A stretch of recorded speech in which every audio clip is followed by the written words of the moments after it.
The plain of al-Futuh was a graveyard of empires. In 4 days, the Sassanid standing army was dismantled, its supreme commander killed, and its myth of invincibility erased. You can watch full episode of al-Futuh on our channel. The link is in the description. Now, to the casual observer of warfare, the war for Mesopotamia was over. But to Caliph Umar ibn al-Khattab in El-Medina, the true crisis was just beginning. A broken superpower is a volatile entity. King Yazdegerd III had fled the capital of Ctesiphon, retreating toward the massive, jagged wall of the Zagros Mountains.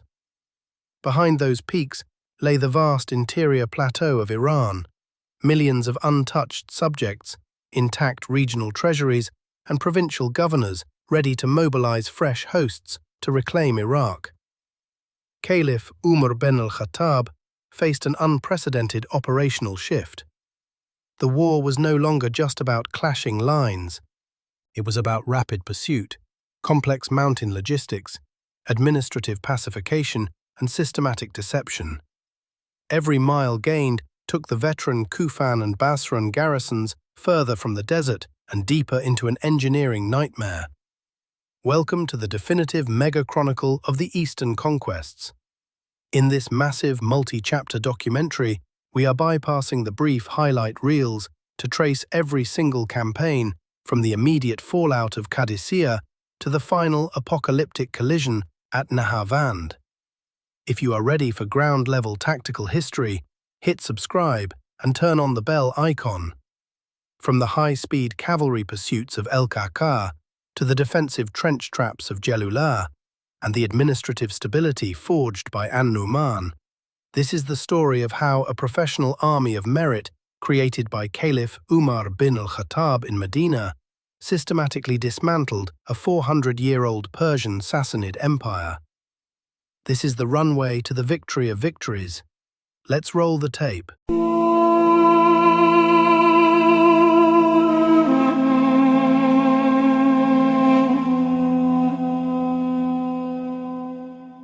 There is a fundamental mechanical difference between destroying an army and killing an empire. On the plain of El-Qadisiyah, the Khilafah Rashida had achieved the former. They had ground the supreme Sassanid expeditionary force into the mud over 4 brutal days. They had killed its supreme commander, Rustam Farkhzad, in the mud of the canal. They had shattered its war elephants. They had pulled down the Derefsh Kawiyani, the ancient sacred banner of Persia, the flag that had flown over the King of Kings since the age of myth. But an empire is not just an army.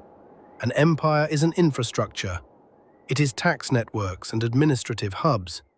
It is grain depots and road systems. It is the accumulated engineering of centuries.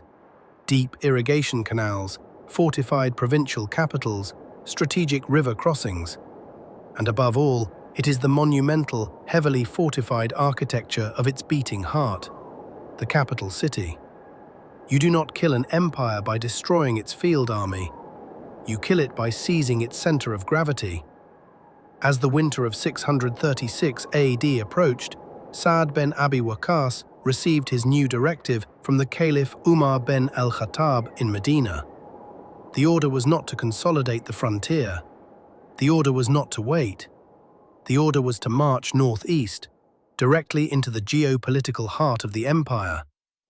The target was El-Madain, the metropolis the Greeks had called Ctesiphon, the throne room of the Sassanid kings of kings, a city that had dominated the Near East since the days of the Parthians, 7 centuries before.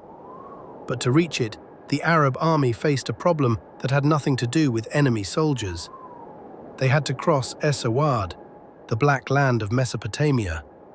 To understand the strategic nightmare that Sa'd faced after El-Qadisiyah, you must first understand what Es-Awad actually was. For centuries, the Sassanid Empire had engineered the alluvial plain between the Tigris and Euphrates into the most productive and densely populated agricultural region on Earth. What had once been desert and marsh had been transformed.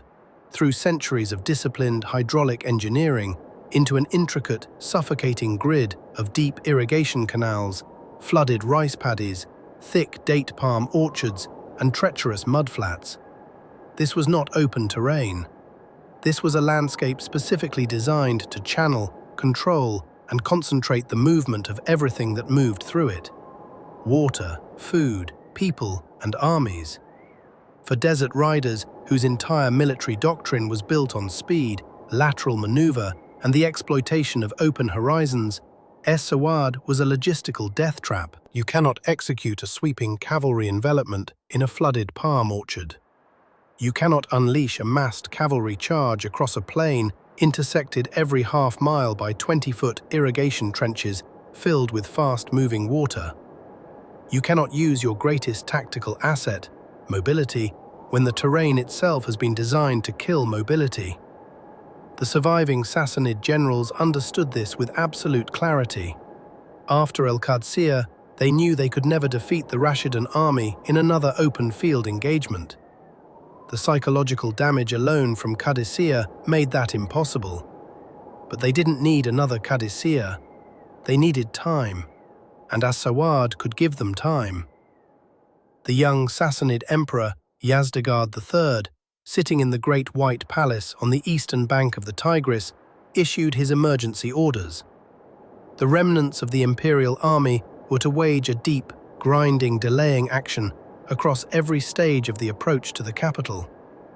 Burn the canal bridges, breach the dikes, and flood the approach roads.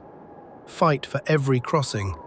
Fall back slowly, bleeding the Arab army mile by mile through the orchards and the mud. Sa'd bin Abi Waqqas understood the fundamental danger of a slow advance. Every day he gave the Sassanids was another day they could use to conscript new forces, rebuild shattered units, and fortify the approaches to the capital. The victory at al-Qadisiyah would mean nothing if he allowed the empire time to reconstitute itself. He organized the army for maximum speed and striking power on the approach march. The main body was divided into 4 corps. Abdallah bin Mut'am commanded the first. Sharhabil bin as-Samit commanded the second. Hashim bin Utbah commanded the third. Khalid bin Arfata commanded the fourth. And Sa'd himself marched with Khalid's corps, commanding the overall advance. But the critical decision was the vanguard. Sa'd stripped out the entire cavalry element of the army and formed it into a single, fast-moving advance guard under one of his most aggressive officers, Zuhrat bin al-Hawiyya Tamimi. Zuhra's mission was brutally simple: ride ahead of the main body at maximum speed, hunt down the retreating Sassanid columns, prevent them from demolishing the canal bridges that the army would need to cross, smash through any defensive blocking position before the Persians could properly entrench, and above all, do not give the enemy a single day's rest. The march through Es-Sawad began in December of 636 AD, and from the first day, it was a miserable, grinding slog.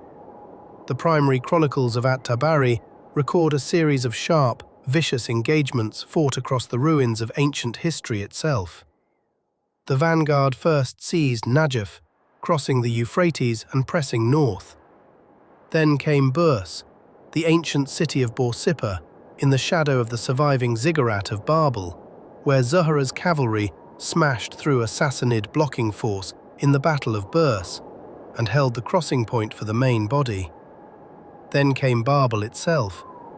At the ruins of what had once been the greatest city on earth, the literal shadow of the crumbling stepped towers of antiquity, the Sassanid high command made their first serious stand.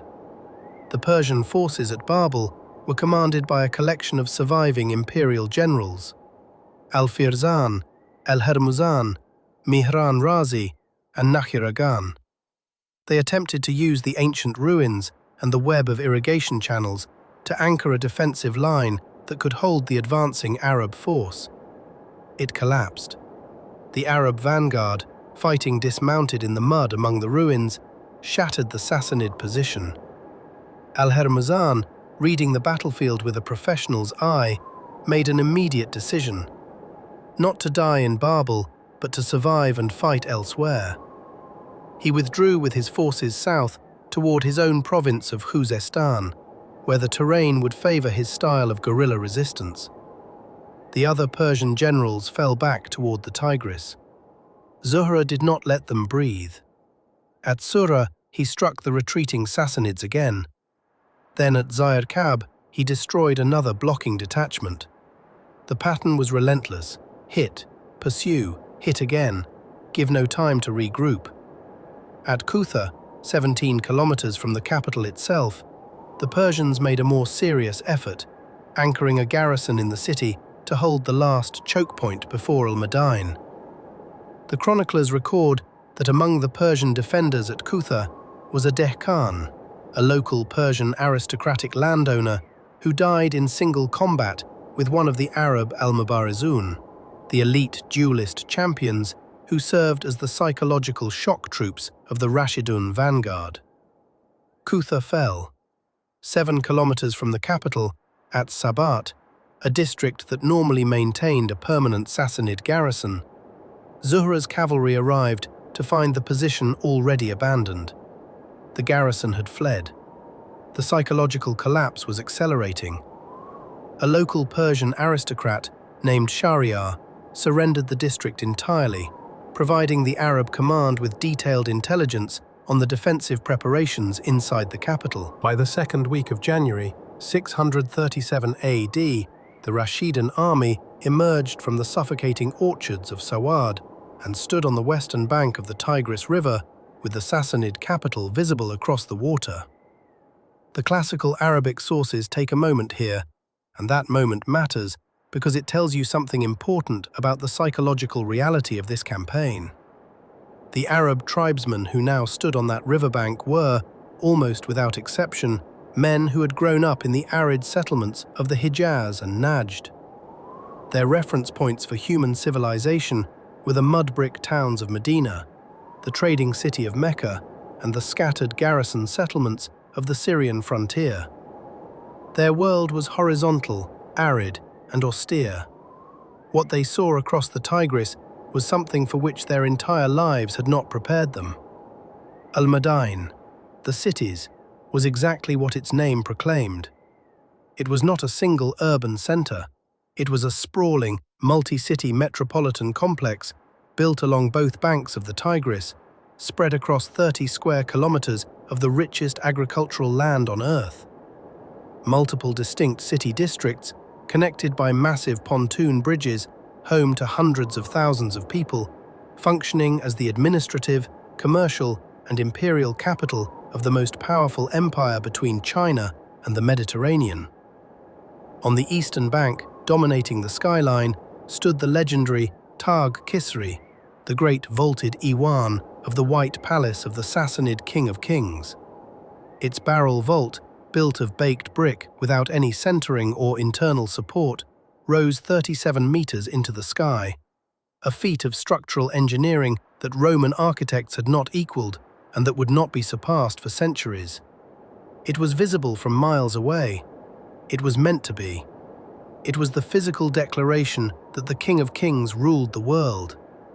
But between Sa'ad's army and the eastern capital stood the western district of al-Madain, Behrsir, known in Persian as Ve-Ardashir, meaning the city of Ardashir, named for the Sassanid dynasty's founder. Bahurasir was not a civilian city that happened to have walls.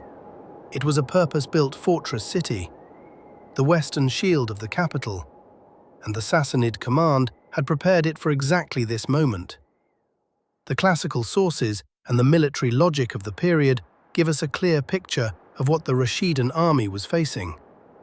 Bahursir's walls were constructed of baked Mesopotamian brick, the same material that had been used to build the great monuments of Mesopotamian civilization for 3,000 years. Baked brick is fundamentally different from the sun-dried mud brick used in most of the structures the Arab army had previously encountered. It is dense, heavy, and designed to absorb and distribute kinetic impact rather than crumbling under it. The walls were thick enough that they could not be broken by the kind of battering rams the Arab army had access to without extremely prolonged effort. The walls were punctuated by defensive towers equipped with torsion artillery, aradat, the heavy ballistae inherited from the Roman and Parthian engineering traditions, capable of firing iron-tipped bolts at high velocity over distances that made direct infantry assault suicidal. Additionally, majanik, stone-throwing mangonels, could rain heavy projectiles down on any force attempting to approach. Critically, the Sassanid garrison had cleared the ground immediately in front of the walls. The orchards and structures that had previously crowded up against the city's exterior had been demolished, creating a wide, open kill zone. Any force attempting to approach the walls in daylight would be doing so under overlapping fields of fire from the tower artillery and the massed archers on the wall walk. And inside Bahurasir was a garrison fighting with its back to the Tigris River. Elite imperial infantry, surviving Sawaran, heavy cavalry. City guards who knew that if this city fell, the capital fell, and the empire fell with it. These were men who had nowhere left to retreat to, and who knew it. Sa'd ben Abi Waqqas stood outside those walls and made a cold, honest assessment. The tactics that had conquered Arabia, won the Levant, and destroyed the Sassanid field army at al-Qadisiyah. Speed, mobility, the el-Mubarazun, the massed cavalry strike, were useless here. Every single Rashidun tactical advantage was neutralized by 8 feet of baked brick and a kill zone of open ground. The army had to sit in the freezing Mesopotamian winter mud. They had to learn to dig. They had to learn to build. They had to master an entirely alien military science. The mobile strike force had to become a suffocating ring of iron. The siege of Behersir had begun. Siege warfare in late antiquity was not a matter of sudden glory. It was a matter of mathematics, logistics, and human suffering, measured in weeks and months rather than hours. When the Rashidun army laid siege to Bahurasir in January of 637 C, every romantic notion of the open battlefield vanished. The sweeping cavalry charges, the dira'at, the poetry-shouting champions, the psychological theatre of the Mubarizun, none of it had any application here. What replaced it was the trench. The Muslim infantry had to learn siegecraft from scratch, and they learned it fast. The chronicles of al-Tabari note specifically that the Arab forces were assisted in their siege engineering by Persian engineers who had already defected to the Rashidun side during the advance through al-Sawad. These were professional military engineers from the Sassanid system itself, men who knew exactly how Persian defensive architecture worked, and therefore knew exactly how to attack it. Under their guidance, the Arab army constructed a system of zigzagging approach trenches cuts in the earth that allowed infantry to move forward toward the walls without exposing themselves to the lethal horizontal fire of the arret on the towers. The trenches were not straight lines, they were angled, jogged, forcing anyone firing from the walls to shoot at a constantly changing angle rather than straight down a corridor. It was brutal, exhausting, unglamorous work. Digging in freezing mud, pushing mantlets forward yard by yard under intermittent arrow and bolt fire, pulling back dead and wounded and digging the next morning again. This was what the conquest of the Sassanid Empire actually looked like. Not the glory of cavalry charges, but the most lethal weapon Sa'd ben Abi Waqqas deployed against Bahurasir was not a catapult. It was not a battering ram. It was not an engineering work at all. It was starvation. A siege is fundamentally a contest of metabolisms. The side that runs out of food first loses. And Bahurasir, as a major urban center packed with its own civilian population, plus the refugees who had flooded into the city ahead of the Arab advance, plus a full military garrison, required enormous quantities of food every single day, simply to sustain life. Sa'd understood that while he could not quickly break the walls of Bahurasir by direct assault, he entirely controlled everything outside those walls. He dispatched highly mobile cavalry columns under Hashim bin Utbah and Zuhra bin al-Hawiyah to sweep the surrounding agricultural districts of As-Sawaid in every direction. Their mission was systematic: find every road, every track, every barge route that could carry supplies into the western capital and close them all. As those patrols pushed outward, something else began to happen, something that the Sassanid High Command had not anticipated and could not easily counter. The Dehakin began to defect. The Dehakin were the Persian aristocratic class of local landowners, the men who actually managed the agricultural estates of As-Sawad and collected its revenues for the imperial treasury. They were the foundation of Sassanid economic power in Iraq, and they were watching the siege of Bahurasir with the cold, practical eyes of men who understood power. The Sassanid state could no longer protect their property. It could no longer enforce their rights. It could no longer guarantee their safety. The empire's military machine had been broken at al-Qadisiyat, and what remained was locked inside Bahurasir, dying of hunger. One by one, the Dehakin approached the Rashidun command, surrendered their estates formally, and agreed to pay al-Jizya, tribute of the governed, in exchange for the protection of their lands, their persons, and their property under the new order. The Rashidun Caliphate accepted. The contracts were written, and the food supply of the most productive agricultural region in the world transferred from the dying Sassanid treasury to the supply chain of the besieging Arab army. The capital was being economically dismembered while it was being physically besieged. The food that should have been feeding the garrison of Bahurasir was now feeding the Arab soldiers in the trenches outside its walls. As January turned to February, and February turned to March of 637 CE, the mathematical reality inside Bahurasir became undeniable. At-Tabari's account, drawing on the earliest source traditions, paints a grim picture of the attrition inside the walls. The granaries ran out. The garrison slaughtered the pack animals, the mules and horses that were supposed to serve as the cavalry reserve. When those were gone, the population began eating dogs and cats. Tens of thousands of people, soldiers, civilians, refugees trapped inside a walled city with no food and no prospect of relief. The Sassanid garrison looked across the Tigris every day at the great arch of Torka Kesra on the eastern bank, knowing that Yazdegerd III sat in the safety of his palace while they starved. The emperor had demanded they hold the western city. The emperor was not starving. The psychology of the garrison fractured under the combined weight of hunger and despair. The Sassanid military tradition required courage, discipline, and loyalty to the King of Kings. But the King of Kings had not come to their relief. No army had appeared on the horizon. No supply convoy had fought its way through. The western city had been left to die. Driven by the logic of men who have nothing left to lose, the garrison commander made the only calculation available to him. Behind the walls, they would starve to death before the walls gave way. The Arab engineers would eventually get close enough to undermine the foundations, eventually, but the garrison would be corpses by then. If they were going to die, they would die fighting. The gates of Bahurasir were going to open. The Sassanid sortie from Bahurasir was not a tentative probe. It was a maximal effort. Every able-bodied soldier the garrison could put on its feet, pouring out through the gatehouses in a desperate, coordinated attempt to shatter the Arab siege lines and break the blockade. Heavily armored Sewaron cavalry, elite imperial infantry, men fighting with the feral, cornered ferocity of starvation and desperation.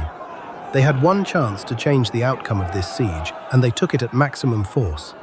The fighting that erupted outside the walls was the kind of close-quarters slaughter that ancient sources struggle to describe because it had no shape, no battle lines, no flanking maneuvers. It was a collision of starving men, and prepared defenders fought in the mud, among the wooden mantlets and the collapsed trenchworks. The Sassanid heavy infantry pushed through the approach trenches, fighting hand-to-hand in confined spaces where their discipline and armor should have given them the advantage. And it was at this moment, in the chaos of the sortie, with the Arab siege lines under maximum pressure, that At-Tabari records one of the most extraordinary episodes of the entire Persian campaign. the Sassanid monarchy maintained trained war animals as instruments of psychological terror. The practice was ancient war elephants at al-Futuh had been meant to break the Arab horses through raw fear. And now, as the sortie pushed into the Arab lines, the garrison unleashed what the chronicles describe as a massive, specially trained Asiatic lion, an animal from the imperial menagerie, trained for combat and execution and deployed as a weapon of psychological warfare. The beast crashed into the Arab forward lines. The reaction was immediate, and visceral horses panicked. Infantry scrambled backward, the forward positions destabilized under the pure animal shock of a charging predator. From the Rashidun lines stepped Hashim bin Utbah. Hashim bin Utbah was not a young man making his name. He was a veteran commander who had marched and fought across Syria and Iraq. He had seen the war elephants at al-Futuh. His threshold for tactical shock had been built in the worst conditions ancient combat could produce. He did not retreat, he did not wait. The chronicles record that Hashim moved directly toward the animal and struck it down with his sword. Sa'd bin Abi Waqqas, watching from his command position, rode forward and kissed Hashim on his forehead, the classical Arab gesture of profound respect and admiration for uncommon valor. And Hashim turned to his men. "Innama huwa kalbun min kilabihum." It is nothing but one of their dogs. The effect on the Arab lines was galvanizing. The beast, meant to shatter their morale, had been dispatched like a common animal. The Rashidun infantry, steadied and then hardened by what they had just witnessed, counterattacked. They pushed the Sassanid sortie force back through the approach works, back across the kill zone, back toward the city gates. The chronicles also record that during this fighting, Zahra bin al-Hawiyah, the relentless vanguard commander who had driven the army through every choke point from al-Futuh to the gates of al-Madayan, killed the Sassanid commander in single combat. It was the last act of the man who had carried the advance of the entire campaign on his back. That same evening, Zahrat was struck by an arrow and died of his wound. He was buried with full military honors by Sa'd bin Abi Waqqas and the army he had led to the gates of the Sassanid capital. The sortie had collapsed. The Sassanid garrison retreated back inside Bahurasir. The gates closed behind them. The failure of the sortie was not a setback for the Sassanid garrison, it was the end. The garrison commander understood the arithmetic. His men had given everything they had in that sortie, starving, exhausted, fighting at the ragged edge of their physical limits. They had lost men they could not replace. They had expended energy they could not replenish. The Arab siege lines were intact. The blockade was intact. The walls were intact. And inside Bahurasir, there was nothing left to eat. If they stayed, they would be slaughtered in their beds. When the Arab engineers finally reached the wall face, there was no relief army coming. Yazdegerd III had not come to their rescue. A Persian emissary was sent to the Rashidun camp. The chronicles preserve the message. The Sassanid command proposed a negotiated settlement, a permanent border along the Tigris River. What lay to the west of the river would belong to the Caliphate. What lay to the east would remain Sassanid. The Tigris itself would serve as the permanent demarcation line between the two powers. Sa'd bin Abi Waqqas refused. His answer was the same answer Umar bin al-Khattab had authorized him to give. Islam, al-Jizya, or the sword. There were no other terms. There was no negotiated division of the earth. The Sassanids chose what remained of the sword. That night, something happened inside Bahurasir that the Rashidun sentries in the trenches noticed immediately. The Sassanid artillery stopped firing. The Aradote on the towers, which had maintained a continuous harassing fire day and night throughout the siege, fell silent. The torches on the wall walk began to burn out. No guards came to replace them. The watchers in the trenches reported it to their commanders. No one was quite sure what to make of it. When the morning sun broke over the Mesopotamian plain on the following day, Sa'd bin Abi Waqqas ordered a cautious advance toward the walls. The vanguard moved through the approach, works toward the main gate, with shields raised and weapons ready. No arrows came from the towers. No defenders appeared on the wallwalk. They reached the gate. They breached it. And they poured into the streets of Bahurasir. The city was empty. Under the cover of total darkness, the entire Sassanid garrison, soldiers and civilians together, tens of thousands of people, had executed a silent, organized mass evacuation.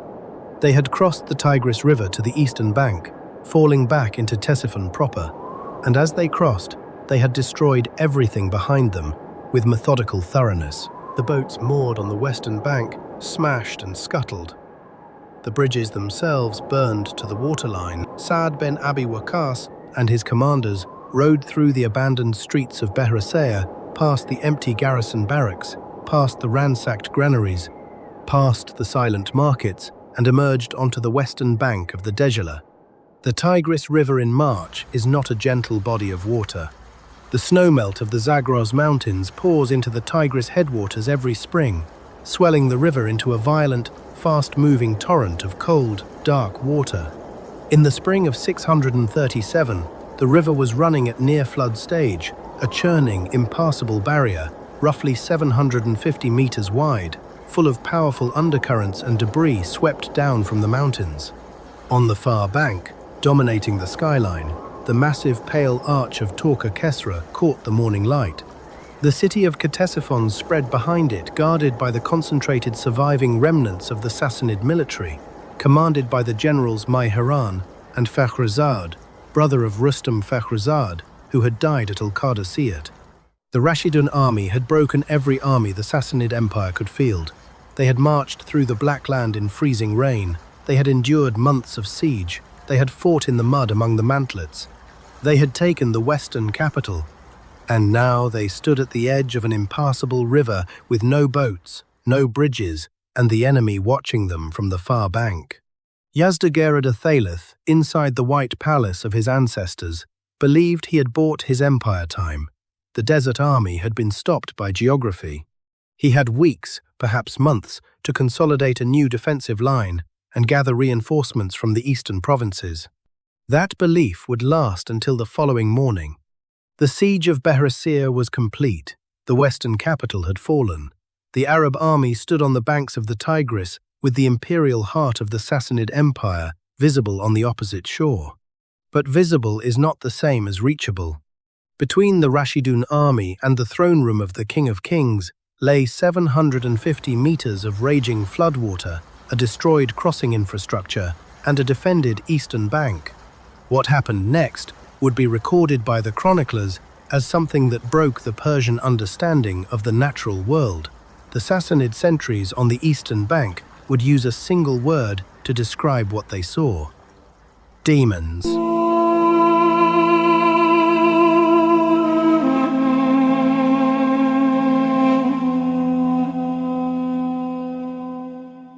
March 637 CE. The Rashidun army stood on the western bank of the Jalula and stared at an impassable river. Behind them lay the empty streets of Bahurasir, the western fortress city they had spent 2 months starving into submission, and whose sortie they had broken in the mud outside the walls.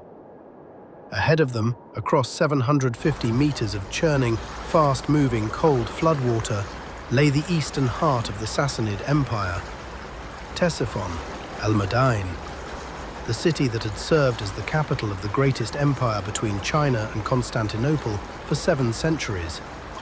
The Sassanid plan had been executed with clinical precision. Before evacuating the western city, the Persian garrison had destroyed every single means of crossing the river. The ropes of the pontoon bridges cut. The wooden boats moored on the western bank smashed and scuttled. The bridges themselves burned to the waterline. The Tigris, in the spring of 637, was not running at its normal level. The snowmelt from the Zagros Mountains, the massive mountain range that formed the eastern spine of Mesopotamia, had poured into the river's headwaters and swollen it far beyond its summer depth. It was fast, it was cold, it was full of powerful undercurrents and debris, and it was 750 meters wide. For the Sassanid High Command, watching from the eastern bank, this was not merely a military obstacle. It was a statement of geopolitical finality. No army in the ancient world forded a flooded river of this scale without spending months on timber cutting and boat construction. And during those months, the Sassanid archers and artillery on the eastern bank would destroy every hull before it could be completed. The desert army had been stopped, not by soldiers, by geography. Inside Tag Kisri, the great vaulted throne room of the King of Kings, Yazdegerd III was not celebrating. He was working. Yazdegerd III was a young man who had inherited an empire in crisis. He had come to the throne just 6 years earlier, in 632 CE, as the last surviving legitimate male of the Sassanid royal line, a dynasty that had ruled Persia for 4 centuries. He had inherited a state already exhausted by 30 years of catastrophic war with the Roman Empire under Khosrow II. The treasury had been bled, the best generals were dead or retired. The army that had once stretched from Central Asia to the Arabian Sea had been broken at al-Garrison. But Yazdegerd was not a man who accepted defeat easily. His plan was not surrender, it was strategic withdrawal. The Sassanid Empire was vast. The Iranian plateau, the highlands east of the Tigris, was impenetrable to an army that relied on cavalry and speed in open terrain. The mountain passes of the Zagros could be defended by small forces against vastly larger armies. The provincial capitals of Fars, Khorasan, and Azerbaijan were intact, wealthy, and far from the fighting. If Yazdegerd could reach the plateau, he could raise a new army. He could wait the Arabs out. He could reclaim what was lost. The plan was systematic. Pack the imperial treasury, the gold and silver and jewels accumulated over 4 centuries of Sassanid conquest. Secure the royal archives, the administrative records that represented the institutional memory of the empire. Evacuate the court, the aristocrats, the priests, the administrators who formed the governing class. Move east. Move fast. Yazdegerd believed he had time for an organized withdrawal. No army had ever crossed the Tigris in flood without weeks of preparation. He was about to be proven catastrophically wrong. On the western bank, Sa'd ben Abi Waqqas assembled his commanders. The accounts of at-Tabari and Ibn al-Athir both record the nature of the military council that took place on the riverbank, and what they record is remarkable because it documents Sa'd making a decision that defied every conventional principle of ancient siege and campaign warfare. The obvious course of action was to wait for the flood level to drop, wait for local craftsmen and defected Persian engineers to construct new boats, wait until the river was manageable and a proper crossing could be organized. Sa'd rejected waiting. His reasoning was strategic and absolute. If the army waited on the western bank, Yazdegerd III would complete his evacuation. The treasury, the accumulated wealth of the Sassanid Empire, would move east into the highlands, where it could finance a decade of counter-offensive operations. The court would reach the relative safety of the eastern provinces and begin the process of military reconstitution. The moment would pass. The Tigris was at flood stage. That was a problem, but it was also an opportunity, because the Sassanids had calculated that the flood made crossing impossible and had concentrated their defensive attention accordingly. They were watching the riverbank for engineers and boats. They were not watching for cavalry. Sa'd called for volunteers. He stood before his veterans, Men who had marched from Medina, who had survived al-Qadisiyah, who had endured the siege in the freezing mud of Bahurasir, and he told them what he needed. He needed men willing to mount their horses and ride them directly into the raging floodwaters of the Tigris River, in armor, against the current, under enemy fire from the far bank.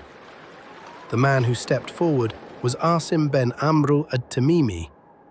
Asim ben Amru ad-Tamimi was the brother of El-Ghaqa ben Amru ad-Tamimi, the warrior whose famous reinforcement march on the 3rd day of al-Qadisiyah, arriving from the Syrian front and screaming war cries as he rode into the collapsing Sassanid line, had helped turn the tide of that battle. The Ed-Tamimi tribe had produced some of the finest fighting commanders of the early Islamic conquests. Asim gathered a detachment of 600 elite cavalrymen from the Rashidun vanguard force. The chronicles refer to this group as Katibat al-Ahwal, the Battalion of Terror. It was a name that would prove accurate before the day was out, though not in the way the Sassanids expected. Persian volunteers, men who had already defected to the Rashidun side and now served as local guides and intelligence assets, had pointed out a ford site downstream where the bottom was harder and the crossing might be possible. Saad had examined it himself and remained uncertain about whether it was truly feasible at this water level. Asim's crossing would answer that question definitively. There is a moment, recorded in the sources with unusual vividness, of what happened on the western bank of the Tigris as Asim and his 600 mounted the bank and looked at the water. The river was not inviting. It was cold and dark and moving with the heavy, muscular momentum of a flooded mountain river in full spate. The current moved fast enough that you could see the surface rippling against itself in conflicting directions where different channels merged. Debris, branches, timber, the wreckage of the burned bridges moved past on the surface. Every cavalryman on that bank knew what the crossing meant. A horse in deep, fast water is constantly fighting the current. A rider in armor sitting on a horse in deep, fast water is adding weight that makes the horse fight harder. If the horse goes under, the armor will take the rider down with it. This was not a theoretical risk. This was the explicit, obvious, immediate reality of what they were being asked to do. Asim spurred his horse off the bank and into the Dijla, and 599 men followed him. On the eastern bank, the Sassanid sentries watched what was happening in the river with reactions that at-Tabari captures in a phrase that has been quoted by Arab historians ever since. The initial response was paralyzing shock, not tactical assessment, not immediate military countermeasure, but pure, confused disbelief. The Persian military tradition was built on centuries of professional doctrine. There were things armies did and things armies did not do. Fording a flooded major river on horseback, in armor, against the current, in the spring when the snowmelt was running, this was something armies did not do. This was not in the doctrinal framework. This was madness. By the time the shock passed and the Sassanid commanders recovered enough to respond tactically, Asim's vanguard was already a third of the way across. The Persian command dispatched a heavy cavalry force to intercept the crossing. And here is where the Sassanid commanders made the single most consequential tactical error of the entire crossing operation. An error born from the same shock that had frozen them initially. Instead of holding the eastern bank and cutting down the exhausted, soaked Arab cavalry as they dragged themselves out of the water, which would have been the correct defensive response, the Sassanid cavalry rode into the river to meet them. The resulting engagement was something that had no name in the tactical manuals of antiquity, because no tactical manual had ever needed to describe it. A cavalry battle fought entirely inside the raging waters of a flooded river. Men and horses struggling simultaneously against the current and against each other. Swords swinging with wet, cold hands. Lances thrusting at moving targets in moving water. The river itself, a participant in the fight, dragging at legs and armor and weapons equally. Asim ben Amru issued a specific tactical order that the sources preserve in detail.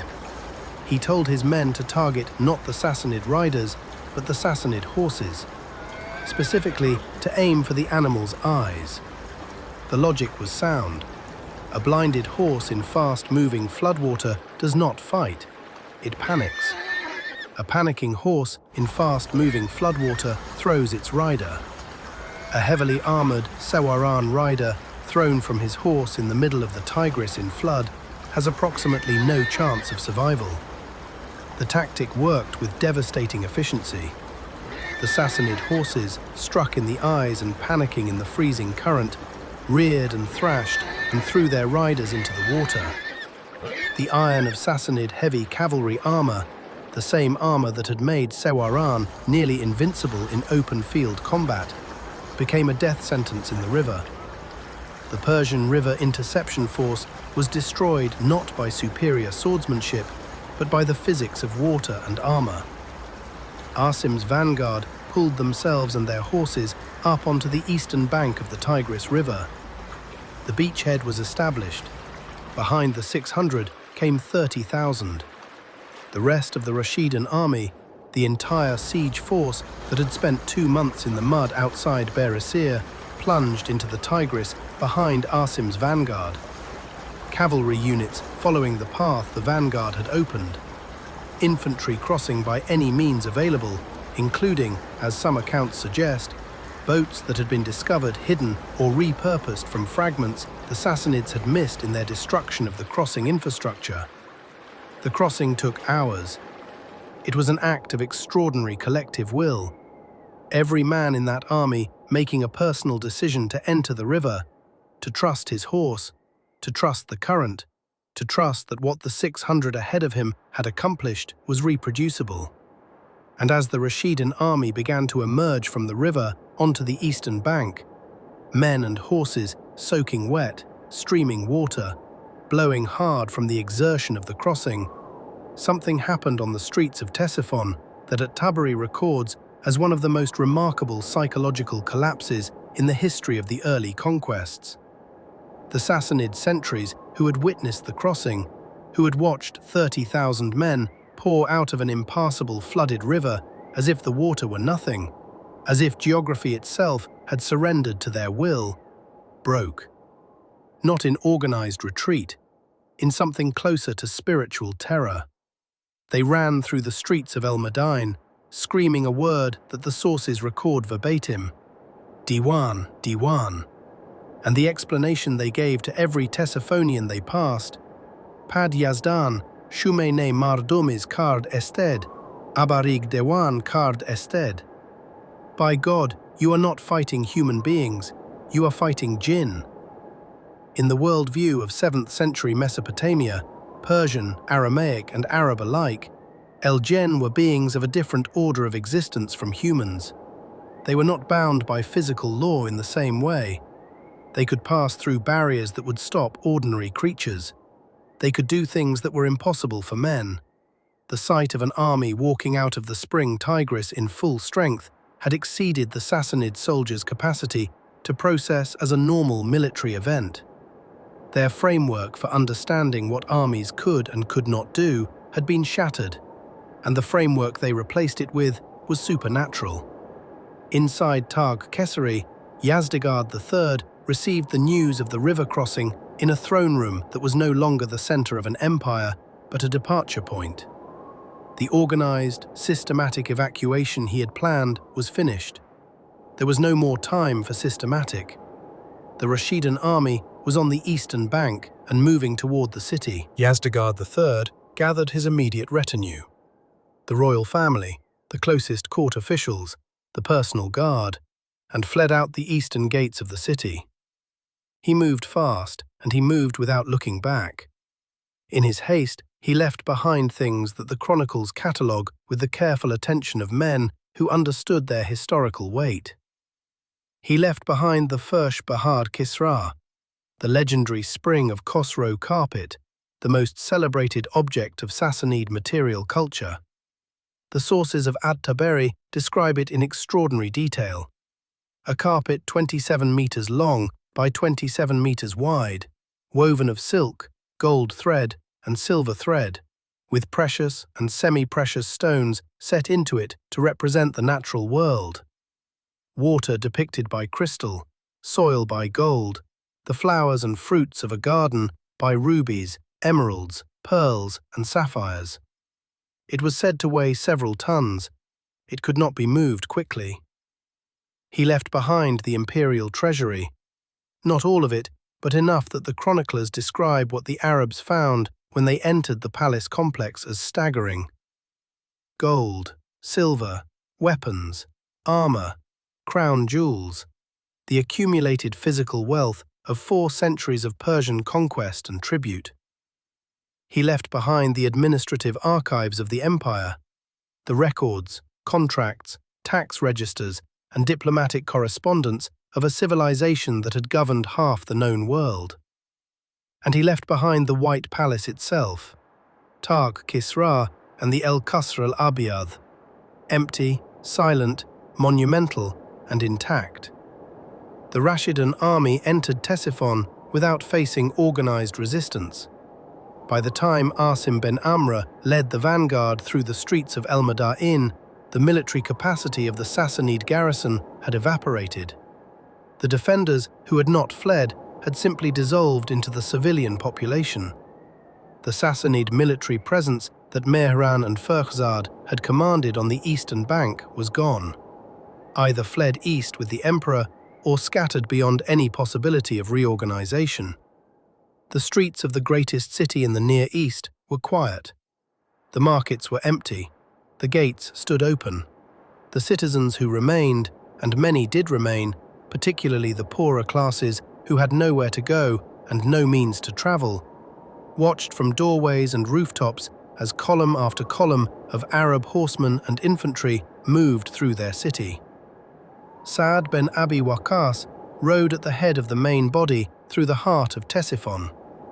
He rode to Taj Kisra, the arch of the great Iwan, the public audience hall of the Sassanid court, rose 37 meters above the floor. For 7 centuries, that vault had looked down on the submission of conquered kings. Roman emperors had sent envoys under that arch. Byzantine ambassadors had prostrated themselves on the floor beneath it. The tribute of India, of Central Asia, of Mesopotamia, of the Caucasus had all passed through this building. Sa'd dismounted. He walked through the colossal entrance, his footsteps the only sound in the absolute silence of the abandoned court. At-Tabari records what he did when he stood in the center of that space. He did not order the palace looted. He did not claim the throne. He did not plant a banner. He recited the Quran, specifically Surah al-Dukhan, the chapter of the smoke. Kam taraku min jannatin wa uyun, wa zuru'in wa maqamin karim, wa na'matin kanu fiha fakihin, kadhalika wa awrathnaha qawman akharin. How many gardens and springs did they leave behind, and fields of grain, and noble stations, and comforts in which they took delight.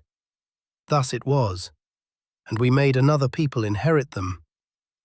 He then ordered the first congregational prayer to be performed inside the throne room of the King of Kings. What the Rashidun army found inside the palace complex of Al-Madain was staggering even by the standards of the ancient world's greatest cities. At-Tabari and al-Baladheri both record that Sa'd ben Abi Waqqas ordered the entire contents of the palace secured rather than immediately divided. Everything was to be inventoried and sent to the Caliph Umar ben al-Khattab in Medina for disposition. The quantities were extraordinary. Gold and silver in quantities that the chroniclers record had never been seen in a single place by the Arab forces. Weapons and armor from the Sassanid imperial armory, enough to equip entire armies. Crown jewels, ceremonial regalia, the personal treasure of the Sassanid dynasty. And then there was Bahar Kisra, the spring of Khosrow. The Sassanid garrison, in their hasty retreat, had simply been unable to move it. A carpet woven of silk, gold and silver, set with precious stones to represent a paradise garden. Water as crystal, earth as gold, flowers as gems. 27 meters square and weighing by most estimates several tons. The most celebrated artifact of Sassanid material culture, the floor covering of the great audience hall, the physical representation of imperial power and the abundance of the natural world. Sa'd sent it to Medina. Umar ben al-Khattab received it, looked at it, and ordered it cut up and distributed as booty among the Muslim fighters according to the rules of division established by the Prophet. The carpet was cut into fragments. Each fragment was a piece of silk and gold and precious stone, and even a fragment was worth a fortune. One of the companions of the Prophet, who received a share, a man widely known to history, sold his portion for 30,000 dirhams. Sa'd bin Abi Waqqas proclaimed a general amnesty for every Persian remaining in al-Madain. This was not a gesture of weakness, it was deliberate policy, the same policy that Umar bin al-Khattab had applied in Jerusalem when it fell, and that the Rashidun commanders had consistently applied across the conquered territories of Syria and Iraq. The conquered population was not to be harmed. Their property was to be respected. Their places of worship were to remain open. In exchange, they would pay al-Jizya, the tribute of the governed, and come under the administrative authority of the Caliphate. Delegations of Ctesiphonian citizens came forward to accept the terms. The contracts were written. The citizens were urged to return to their normal occupations. The administrative apparatus of al-Madain, the granaries, the tax offices, the urban infrastructure, was taken over by the new power. The city did not stop functioning. It changed ownership. And Sa'd bin Abi Waqqas, the veteran commander from the Prophet's own household, who had fought from Arabia to the heart of the Persian Empire, began the work of consolidating the conquest. But Yazdegerd III had escaped. This was not a trivial fact. As long as the last Sassanid emperor lived and moved freely through the eastern provinces, the theoretical legitimacy of the Sassanid state survived. He was the king of kings. He was the center around which resistance could crystallize. He was the flag under which the dispersed remnants of the Sassanid aristocracy and military could gather. He fled northeast toward the Iranian plateau. The Sassanid nobles and generals who had not been killed or captured began to converge on a single point, a strategic junction city where three major roads met, where the routes to Fars, Azerbaijan, and Khorasan all intersected. A place where a last organized stand might be made. That place was Jalula, and Umar bin al-Khattab in Medina received the news of the fall of al-Madain with the reaction that the sources preserve as characteristic of his rule. Not celebration, but immediate strategic calculation. He instructed Sa'd not to advance immediately into the mountains. Stabilize what you have taken. Consolidate al-Jizya payments. Establish administrative control. But the surviving Sassanid military force gathering at Jalula could not be left alone indefinitely. It was fortifying. It was digging trenches. It was laying iron caltrops across the approach routes to stop Arab cavalry. It was preparing for the battle that Yazdegerd believed would be the reversal of everything that had gone wrong. In the spring of 637 CE, an army that had not existed as a military force 20 years earlier had conquered the capital of the most ancient continuous civilization on Earth. The Sassanid Empire had ruled Mesopotamia for 4 centuries. The Parthians before them had ruled it for another 4. Before that, the Achaemenids. Before them, the Babylonians. The city of al-Madain sat in a landscape that had been the center of organized human civilization for 5,000 years. The alluvial plain of the Tigris and Euphrates was where writing had been invented, where the first cities had been built, where the first empires had learned to extend their power across distance. All of that had changed in the space of a few months, between a field called el-Qadisiyah and a river called the Tigris. The Rashidun army had done it not with superior numbers. Their force of 15,000 at the start of the campaign was dramatically smaller than the Sassanid forces they had faced. They had done it not with superior equipment. Their siege engineering was learned on the fly from Persian defectors. They had not done it because geography favored them. Geography had done everything it could to stop them. They had done it because they moved when movement was impossible, because they crossed rivers when rivers could not be crossed, because they sat in the mud and learned a new kind of war when their old kind of war stopped working.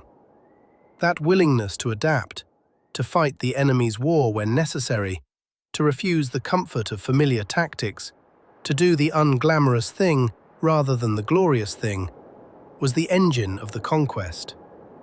Tag Kesra still stood. The great arch that Khosrow I had built to announce that Persia ruled the world still rose 37 meters over the plain of Mesopotamia. It would stand for centuries after the empire that built it had ceased to exist. And inside its silent, echoing halls, a new order had begun. Yazdegerd III was alive and moving east. The Sassanid military, battered, dispersed, but not destroyed, was gathering at Jalula. They were digging trenches, scattering iron caltrops across the approach roads to shatter Arab cavalry horses, building a fortified camp from which they intended to launch the counter-offensive that would win back everything.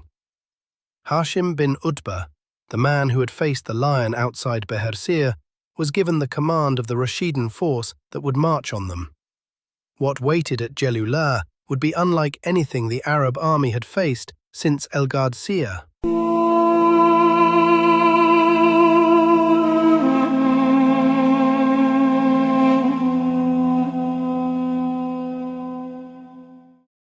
Picture this.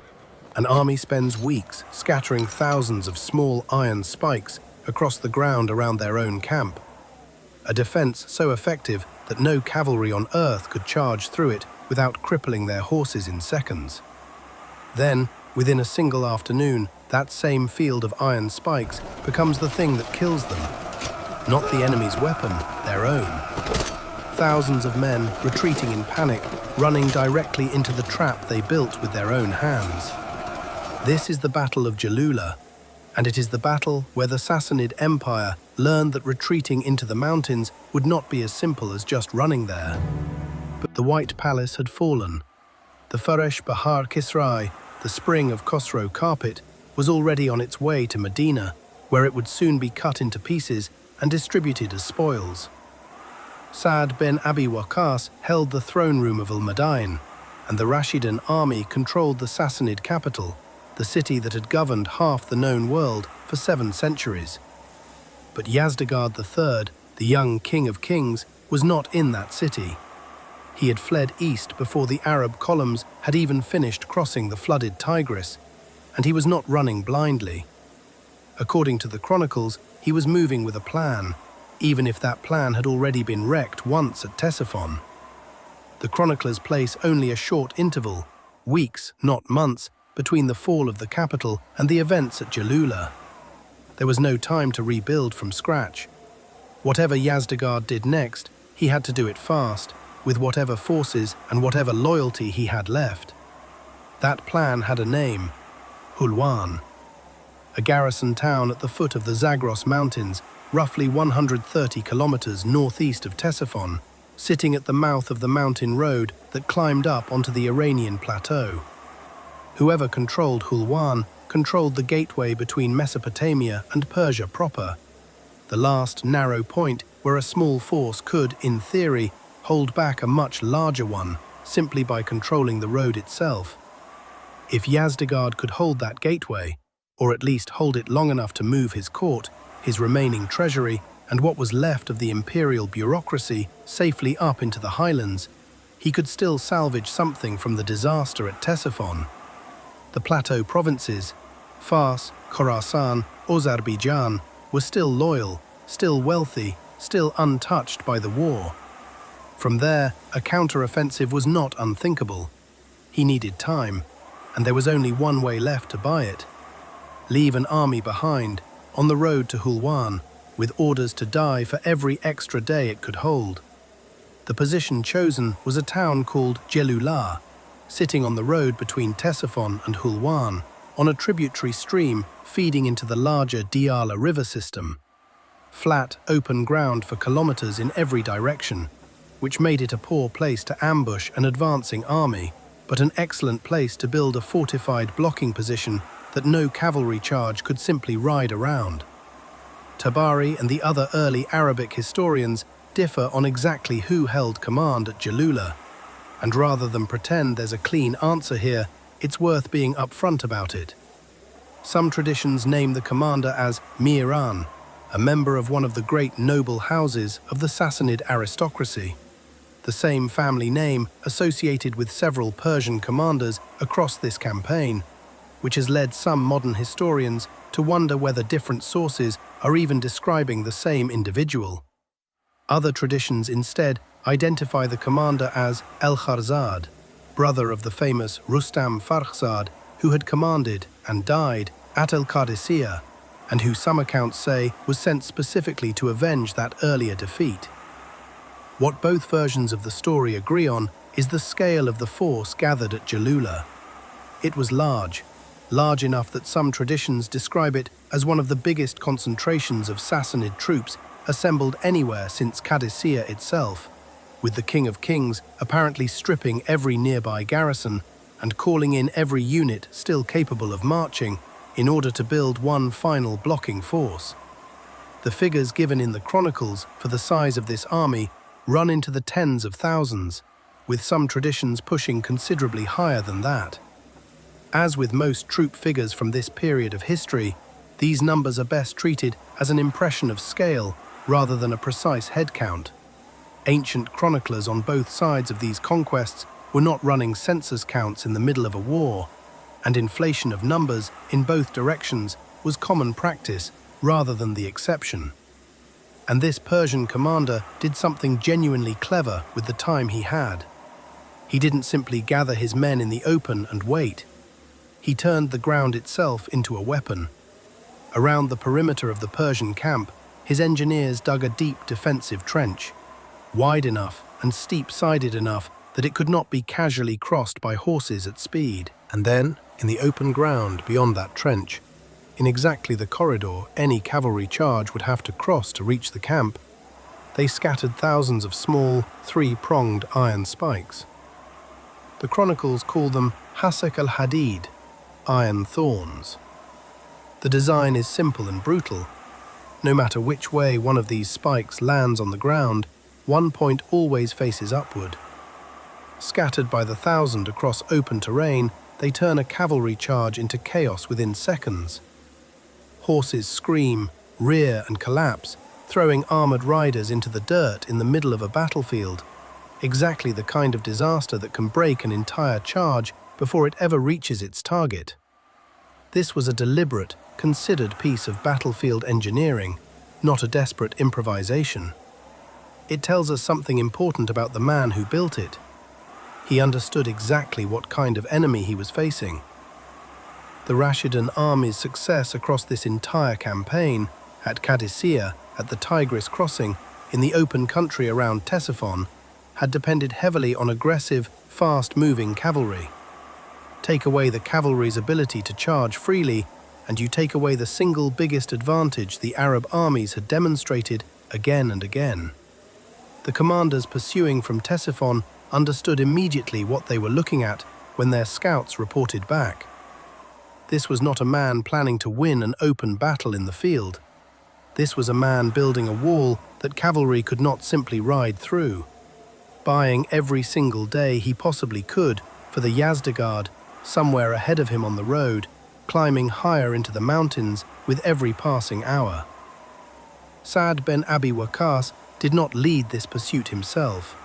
He remained behind at Ctesiphon, managing the occupation of the fallen capital and overseeing the staggering task of cataloguing the wealth found inside Tag Kisri, wealth that by the chronicler's own account had never been seen gathered in one place by the Arab forces before.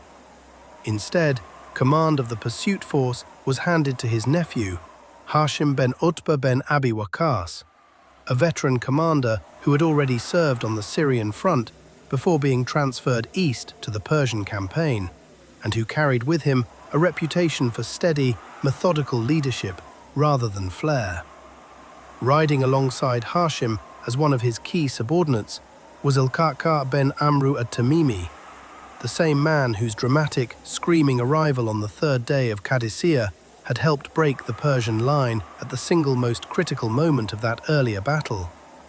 Tabari's accounts consistently place al-Qa'qa' at the center of the campaign's sharpest tactical moments, and Jalula would prove to be no exception. The pursuing force that set out from Ctesiphon toward Jalula was substantial, but by most accounts considerably smaller than the army now dug in and waiting for them on the road ahead. They were marching not toward an open field, but toward a fortified position, behind a trench, behind a field of iron spikes, defended by men who had been given a single, simple, brutal mission.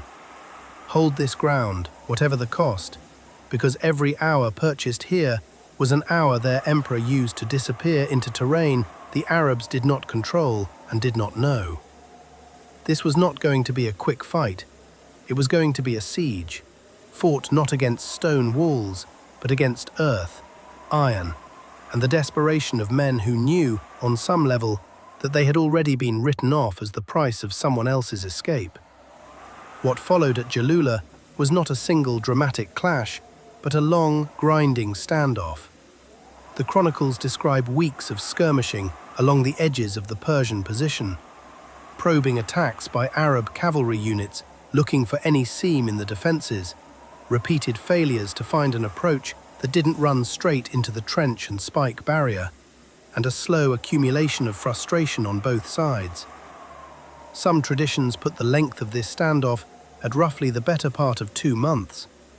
Other accounts are vaguer about the exact duration and simply describe it as a prolonged siege.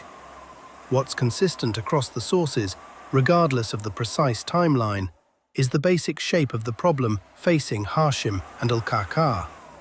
The Persian defences were working exactly as designed, and brute force alone was not going to break them. Every single day that passed at Jalula was a day the Arab pursuit force sat outside the Persian camp instead of pushing on toward Hulwan. Every day was a day further Yazdegerd's court could put between itself and the army chasing it. Deeper into terrain the Rashidun forces did not control and had never operated in before. The Persian commander at Jalula was not losing this fight in any meaningful sense. He was succeeding, day after day, at the only job he had actually been given. And the longer the siege dragged on, the more it looked like that job might succeed completely. The breakthrough, when it finally came from tactics rather than brute force. And this is where al-Qaqa ben Amru's reputation as one of the sharpest battlefield minds of the early conquests earns its place in this story for a second time. The chronicles describe a deliberate feigned withdrawal staged by a portion of the Arab cavalry. A detachment pulled back from the contested ground in apparent disorder, disorganized, scattered, exactly the kind of opening a defending army besieged for weeks dreams of seeing from its enemy. And the Persian garrison, after holding a defensive line for so long without any real chance to strike back, took the bait. A large body of Persian troops broke from the protection of their own trench and their own field of iron spikes and pushed forward in pursuit, sensing after weeks of frustration a real chance to finally turn the siege around in their favor. That decision is the hinge on which the entire battle turns. The moment those Persian troops crossed beyond their own defensive perimeter, the trap closed. The retreating Arab cavalry stopped and ambushed them. Concealed reserves, positioned in advance for exactly this moment, struck from the flanks, and the pursuing Persian force found itself caught in open ground, cut off from the very fortifications that had protected them for weeks, with no time to reorganize and no clear path back to safety. What happened next is the detail that makes Jalula stand out even among the dramatic battles of this campaign, and it's worth sitting with for a moment, because it's not often that a historical battle contains an irony this sharp. In the chaos of trying to retreat back inside their own camp, the Persian soldiers ran straight back into their own trench and their own field of iron thorns. The same defenses built specifically to cripple Arab cavalry, now killing Persian soldiers fleeing in panic, in the noise and confusion of a collapsing battle line, with no time to pick a careful path through ground they themselves had seeded with spikes only weeks earlier. Tabari's account of the casualties that followed is dramatic. Some traditions describe Persian losses running into the tens of thousands. Numbers at this scale, this early in the conquests, deserve real caution rather than a straight repetition.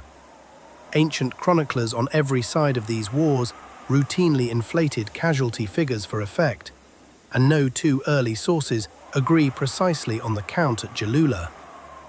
What can be said with more confidence, regardless of the exact figure, is that the defeat was severe and total, and that the Persian commander holding the line did not survive the engagement.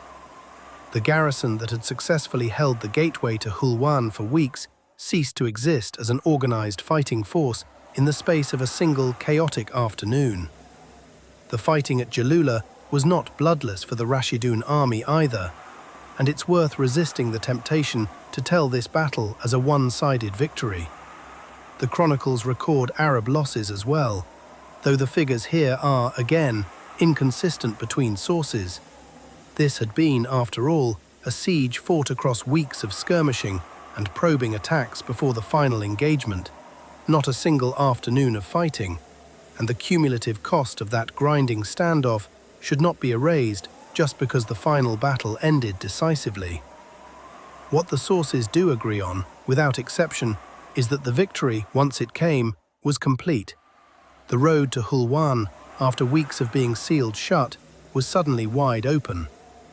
News of the disaster at Jalula reached Hulwan before the Arab army did, and Yazdegerd did exactly what he had already done once at Ctesiphon. He ran before the threat had even physically arrived. The court did not stay to defend the mountain gateway it had spent weeks counting on its army at Jalula to protect. Yazdegerd abandoned Hulwan and pushed further east and north, deeper into Persian territory, toward the cities of the Iranian plateau, beyond the immediate reach of the army that had just shattered his last major blocking force anywhere in Mesopotamia. Hashim ben Utba's forces entered Hulwan shortly afterward without serious resistance, finding a town that had effectively been abandoned in advance. This is worth sitting with for a moment, because the scale of what happened in just a few months is genuinely remarkable. The Sassanid Empire had lost its capital. It had lost a major army specifically assembled and sacrificed to buy time. And now it had lost the one mountain gateway that was supposed to be the place where the long retreat finally stabilized. Every single plan Yazdegerd had built, hold the river, hold the gateway, regroup safely on the plateau, had been overrun, one after another, faster than he could ever finish executing it. The Persian camp at Jalula, like the palace at Ctesiphon before it, did not empty Arab hands. The chroniclers describe substantial quantities of arms, supplies, and treasure captured in the aftermath of the battle. The Persian camp at Jalula, like the palace at Ctesiphon before it, did not empty Arab hands. The chroniclers describe substantial quantities of arms, supplies, and treasure captured in the aftermath of the battle. Some accounts go further and suggest that part of what was found at Jalula actually reflected wealth moved out of Ctesiphon during the original evacuation, deposited there for what was assumed to be safekeeping, on the calculation that the city would hold long enough to matter. If that detail is accurate, it means the very position built to protect a portion of the imperial treasury became instead the place where the Rashidun army captured it. As with the casualty figures, the precise scale of this booty varies between sources, but the chronicles consistently describe it as significant, and it was sent back, like the spoils of Ctesiphon before it, for distribution under the authority of Caliph Umar bin al-Khattab in Medina. Jalula matters for a reason that goes beyond the dramatic details of the battle itself. Ctesiphon's fall had been a catastrophic blow to Sassanid prestige and wealth, but an empire can lose a capital and still survive, still fight, still hope to retake what was lost later. Capitals have fallen and been retaken before in the ancient world. Jalula was a different kind of loss. It was the moment the last organized attempt to block the Rashidun advance into the eastern approaches of Mesopotamia simply collapsed. After this battle, there was no more single front line. no more one gateway left to defend. There was only Yazdegerd III, moving from city to city across the Persian plateau, searching for ground that would finally hold, while the Rashidun army, now controlling the Tigris Valley and the road into the mountains behind them, began turning its attention toward the provinces that still remained loyal to the throne of the King of Kings. Hulwan was open. The mountains were no longer a wall, and on the plateau ahead, more cities and more battles were already waiting. But the mountain road east was not the only frontier still open. Far to the north, along the upper Tigris and Euphrates, another front was about to ignite, one where the enemy wasn't only Persian. Christian Arab tribes, garrisoned alongside Sassanid troops inside the fortress city of Takrit, were about to face a choice no one at Ctesiphon or Jalula ever had to make. Fight for an empire that wasn't theirs, or open the gates to men who shared their blood, but not their faith.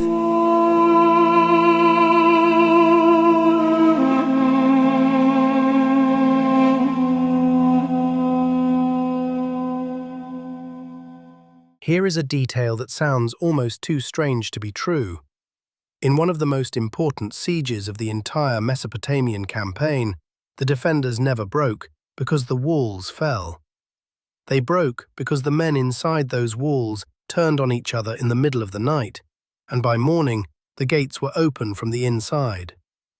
This is the story of Takrit, and of a region most overview channels skip entirely on their way from Ctesiphon to Persia proper.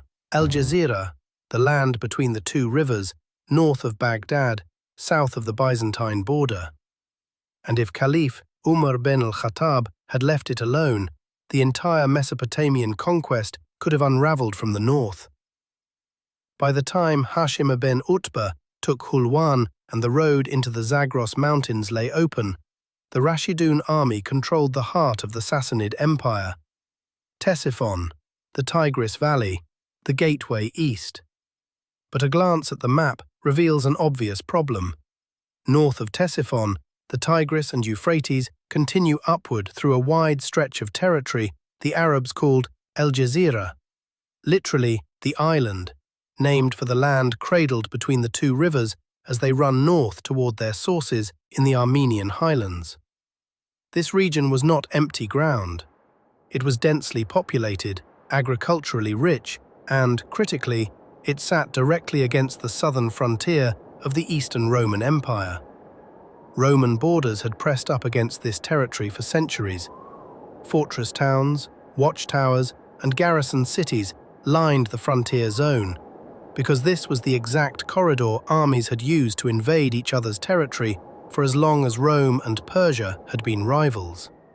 That created a strategic problem the Rashidun command could not ignore. If the Jazira remained in Sassanid hands, or worse, if it fell into a power vacuum that the Romans could exploit, it would sit like an open door on the Rashidun army's northern flank.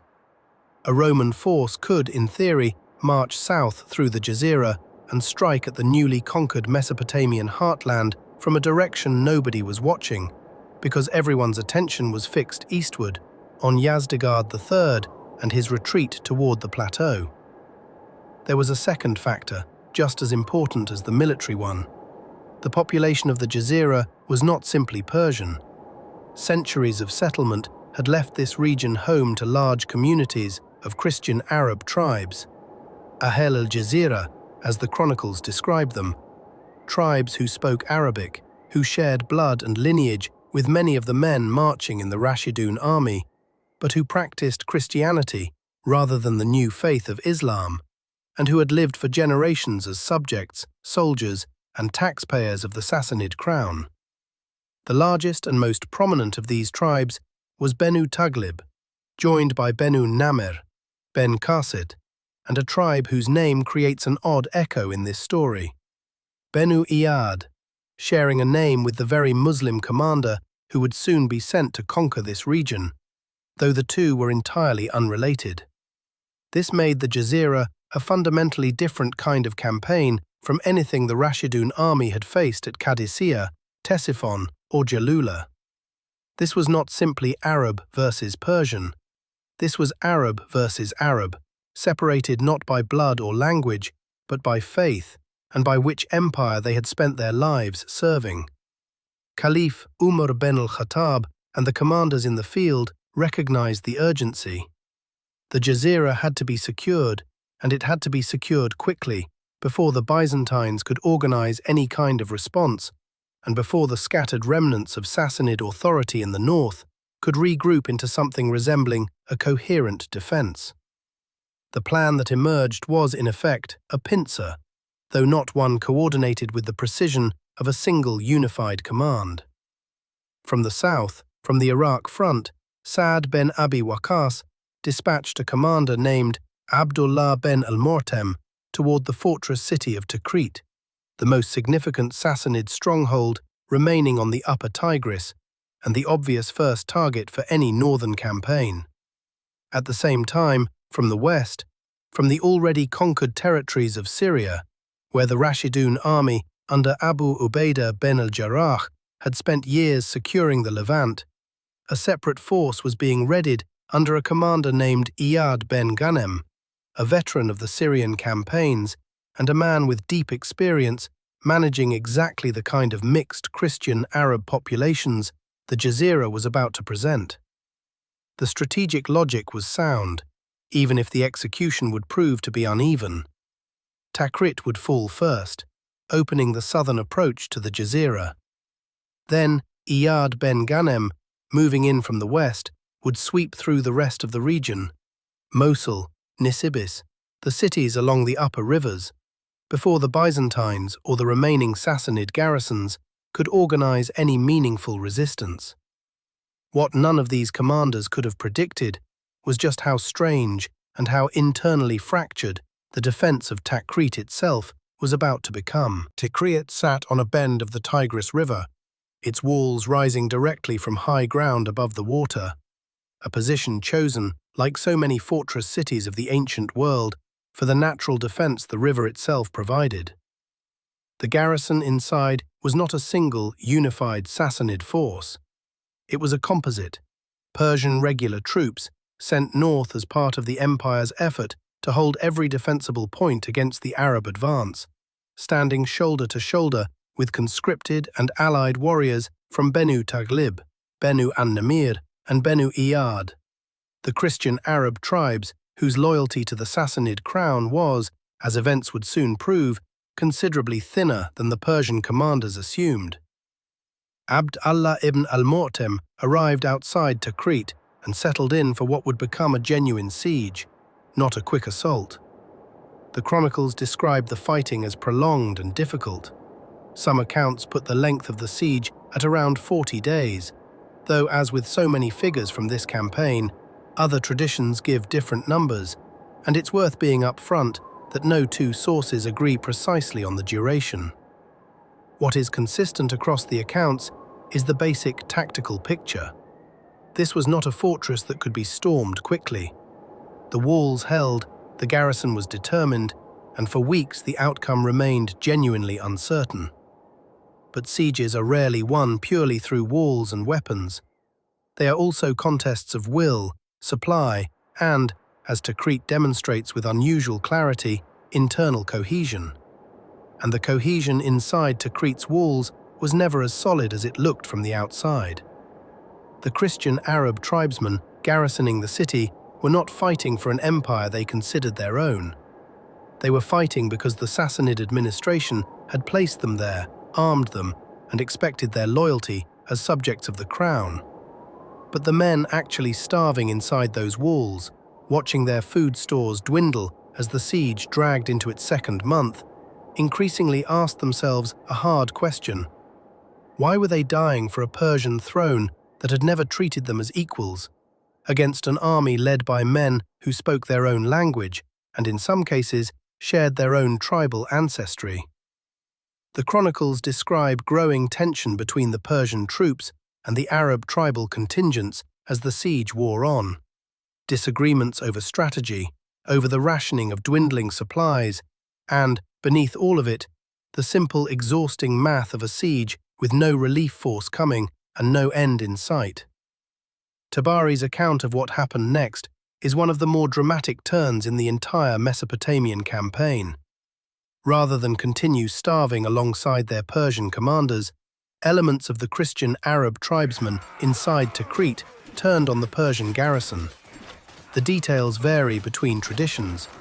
Some accounts describe a coordinated uprising in which the Arab tribesmen killed Persian officers and soldiers in the night and seized control of sections of the wall. Other versions describe a less violent but equally decisive falling out, in which the tribal leaders simply refused to continue fighting and opened direct negotiations with Abd Allah ibn al-Mu'tem behind the backs of their Persian co-defenders. What both versions agree on is the outcome. The unified defense of Takrit collapsed, not because the besieging army broke through the walls, but because the men holding those walls stopped trusting each other enough to keep holding them together. With the garrison fractured, Takrit's fall became less a battle than a negotiation. The Christian Arab tribal leaders, representing Benu Taglib and the allied tribes inside the city, opened terms with the besieging Rashidun commander, and the agreement that followed set a pattern that would echo across the entire Jazira campaign that followed it. This is where one of the more genuinely unusual details of the early conquests appears. Benu Taglib, proud of their Arab lineage even as Christians, reportedly objected to paying al-Jizya, the standard tribute imposed on non-Muslim subjects under Rashidun treaties, not on religious grounds, but on grounds of Arab identity and pride. Baladuri's account describes the compromise that followed. Rather than jizya, the tribe was permitted to pay a doubled rate of as-sadaqah, the alms tax more typically associated with Muslims themselves, repackaged in name only so that proud Arab Christians could pay tribute to the caliphate without the specific word, jizya, being applied to them. It was a small administrative compromise, but it tells us something important about how the Rashidun command operated in this region. Pragmatic, willing to bend the letter of standard policy when the alternative was prolonged resistance from a population whose loyalty could otherwise be won. Takrit fell. The Persian garrison that remained loyal to the end was destroyed or scattered, and the southern gateway into the Jazira was open. While Takrit's siege ground through its final weeks in the south, Iyad ben Ghanem moved east out of Syria with a force drawn from the veteran armies that had already conquered the Levant under Abu Ubaidah. And almost immediately, the character of this campaign revealed itself as fundamentally different from anything the Rashidun army had fought through in Iraq. There were no Qadisiyas waiting in the Jazira. There was no second Ctesiphon, no fortified river crossing defended to the last man. What Iyad ben Ghanem found, city after city, was a population, heavily Christian, largely Aramaic and Arabic-speaking, administratively Persian, but culturally and religiously distinct from their Sassanid rulers, that was, in many cases, prepared to negotiate rather than fight. Al-Mosul fell to terms rather than to siege, its governors recognizing, after Takrit's collapse, that resistance against a force already moving with momentum through the region offered little upside. Nasibin, Nisibis, one of the great Christian theological centers of the ancient Near East, home to a famous school of Christian learning, likewise came to terms, its religious and civic leadership negotiating protection for their community, their churches, and their institutions in exchange for tribute and submission to caliphal authority. Araha, the city the Greeks and Romans had called Edessa, followed the same pattern, as did the smaller fortress towns scattered across the plain, Senjar among them. There's a clear strategic logic worth pulling out here, because it's easy to read this string of bloodless surrenders as simply lucky and miss the deliberate tactics behind it. Iyad ben Ghanem was moving fast, and he was moving with the explicit goal of denying the Romans any opportunity to organize a relief effort or reinforce the northern frontier. Every city that surrendered on terms, rather than forcing a siege, was a city that didn't cost the Rashidun army weeks of delay, and weeks of delay were exactly what would have given Constantinople time to react. This was, in effect, the application of a lesson the broader conquest had already learned in Syria, that offering generous, predictable terms, protection of property, protection of churches, a fixed and known rate of tribute, to populations who had no particular loyalty to their previous rulers, was very often faster and cheaper than fighting. The Christian communities of the Jazira had lived under Sassanid Persian rule, paying Persian taxes and answering to a Zoroastrian crown that, for all its religious tolerance in practice, was never their own. The Rashidun terms offered something the Sassanid administration never had to: a fixed, negotiated relationship rather than an imposed one. It's worth pausing here to draw out the contrast with how Sa'd ben Abi Waqqas had handled Ctesiphon back in episode 8. At the Sassanid capital, the population that remained behind after Yazdegerd's flight was offered a general amnesty, protection in exchange for jizya, administered to a population that had nowhere else to go and no remaining loyalty to defend, since their own emperor had already abandoned them. The Jazira model was different in one important respect. This wasn't a population whose rulers had fled, leaving behind a leaderless city to be managed. This was a population with its own tribal and religious leadership structures still fully intact, still capable of negotiating collectively, still able to drive a harder bargain, which is exactly what Benu Taghlib did at Takrit with their doubled Sadaka compromise. The Jazira campaign shows the Rashidun administration adapting its standard treaty framework on a case-by-case basis, depending on exactly how much leverage the population on the other side of the table actually had. By the time Iyad ben Ghanem's campaign wound down, the entire Jazira, from Takrit in the south to Nisibis and Edessa in the north, had come under Rashidun authority, almost entirely without the kind of prolonged sieges that had defined the campaigns in Iraq. Iyad ben Ghanem was established as governor over the newly secured province, tasked with administering a population that remained, in its overwhelming majority, Christian, their churches open, their tribute fixed, their daily lives disrupted far less than the scale of the conquest might suggest. The strategic outcome mattered just as much as the administrative one. With the Jazira secured, the northern flank of the entire Mesopotamian conquest was closed. The Byzantine border was now a fixed, defended line rather than an open corridor. Yazdegerd III, wherever he was on the Persian plateau, could no longer hope that a Roman relief force might come pouring down through the Jazira to relieve pressure on his crumbling empire. That door had been shut, not primarily through battle, but through negotiation, tribal politics, and the collapse of trust inside a single fortress on a bend of the Tigris River. But while the north secured itself through treaties and tribute, far to the southeast, a very different kind of war was about to begin. One fought not across open plains or behind fortress walls, but through marshland, irrigation canals, and, in the case of one besieged city, a hidden tunnel running directly beneath the enemy's feet.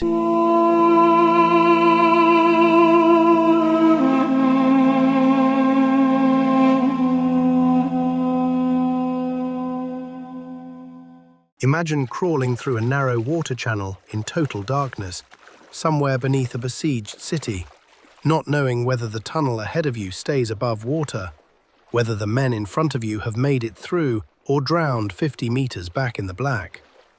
And then imagine doing that while carrying weapons, while wearing armor, while being one of the first soldiers inside a city that still has a full garrison above your head, none of whom know you are under their feet. This is how the siege of Tustar ended. But before we get to the tunnel, we need to understand why the city above it mattered so much, and why the man defending it from the inside was one of the most dangerous military commanders the Sassanid Empire had left. Let's talk about Khuzestan. Khuzestan, the great southwestern province of the Sassanid Empire, was not like anywhere else the Rashidun armies had campaigned through up to this point in the conquest. Iraq, the Mesopotamian heartland the Arab armies had spent years fighting across, was flat river country, a wide open alluvial plain between two great rivers running toward the sea. The Jazira to the north was high steppe and scrubland. The Persian plateau east of the Zagros was mountain country, cold and dry and geologically ancient. But Khuzestan was something else entirely. A wide, low-lying river delta fed by two major rivers, Karun and Kerkher, whose annual floods had, over thousands of years, built up one of the richest agricultural zones in the entire ancient world. The soil was extraordinarily fertile. The irrigation infrastructure, developed and maintained over centuries of Sassanid administration, turned the natural abundance of the delta into something approaching systematic agricultural production on a scale that most of the ancient world could not match. To give some sense of what this meant in practical imperial terms, Khuzestan's irrigated fields fed not just its own population, but produced surplus grain that helped supply the broader Sassanid economy. The province's tax revenues were among the highest in the empire. It was home to some of the most intensively farmed land anywhere between Egypt and India. Ancient Susa, Shush, one of the great capitals of the earlier Elamite and Achaemenid Persian empires, the city where Darius and Xerxes had held court, sat within its borders. So did Jundishapur, a city that housed what was, by the 7th century, arguably the most sophisticated medical institution in the known world, a teaching hospital and academy whose physicians served the Sassanid court and whose tradition of medical learning synthesized Greek, Persian, and Indian medicine into a working institutional practice that had no real equivalent anywhere else in the region. This was not peripheral territory. This was the agricultural engine and one of the cultural jewels of the southwestern empire, and its loss would hit the Sasanian state in ways that went far beyond simple military defeat. And Khuzestan had a second significance that was purely strategic and military. The province did not just sit to the south of the main Persian campaign axis being pursued by Hashem ben Utbah and Al-Gharqar east of the Zagros. It sat on the flank of the entire Rashidun position in Iraq. The province ran roughly parallel to the lower Tigris Valley, separated from it by a stretch of marshland and steppe, and a hostile Sassanid force operating out of Khuzestan, with any organization behind it, could, in theory, threaten the communications and supply lines of the Arab army pushing east toward the Iranian plateau. Leave Khuzestan alone and unsubdued, and Yazdegerd III could potentially use it as a staging ground for a flanking operation that made a difference on the strategic map even after the disasters at Ctesiphon and Jalula. This was not a theoretical concern. It was the kind of calculation that determined the entire sequencing of the Rashidun campaign across multiple fronts simultaneously. Khuzestan had to be taken, and it had to be taken in parallel with the other operations already underway, not after them. The man, Caliph Umar bin al-Khattab, chose to lead the Khuzestan campaign was in some ways not the most obvious pick for a predominantly military operation, and understanding why he was chosen anyway tells us something important about what kind of campaign this was actually going to be. Abu Musa al-Ash'ari was a companion of the Prophet, a man from the Yemen whose family had converted early and who had traveled to Medina and then to Abyssinia as part of the early Muslim community. He was deeply trusted by Umar bin al-Khattab, but the nature of that trust was not primarily military. Abu Musa was known as an administrator, a judge, and a man of careful judgment in managing complex civilian populations. He had served as governor of Basra, where he had demonstrated the ability to handle exactly the kind of mixed population, Arab, Persian, Christian, Zoroastrian, that Khuzestan was going to present. He was, in the language of modern strategic thinking, as much a civil affairs commander as a battlefield general. This actually made him well suited for Khuzestan in a specific way that pure combat experience might not have. The province's population was not uniform and was not simply Persian. Centuries of settlement had layered the region with communities of different origins, languages and faiths. Persian landowners and Sassanid administrative families, Aramaic-speaking urban communities in the river cities, Syriac Christian communities, particularly concentrated in Jundishapur and the surrounding towns, and scattered groups along the delta margins who had their own complex loyalties and their own reasons for calculating which side of this war they preferred. Managing a successful campaign through this landscape was going to require skill in negotiation and administration that was at least as important as direct military command. It was also going to require dealing with one of the most formidable Sassanid commanders still in the field, a man whose name appears in the sources with unusual consistency as one of the few remaining Persian generals who combined institutional prestige, personal military experience, and genuine territorial loyalty into something the Rashidun army was going to find very difficult to simply overwhelm. His name was Hormuzan.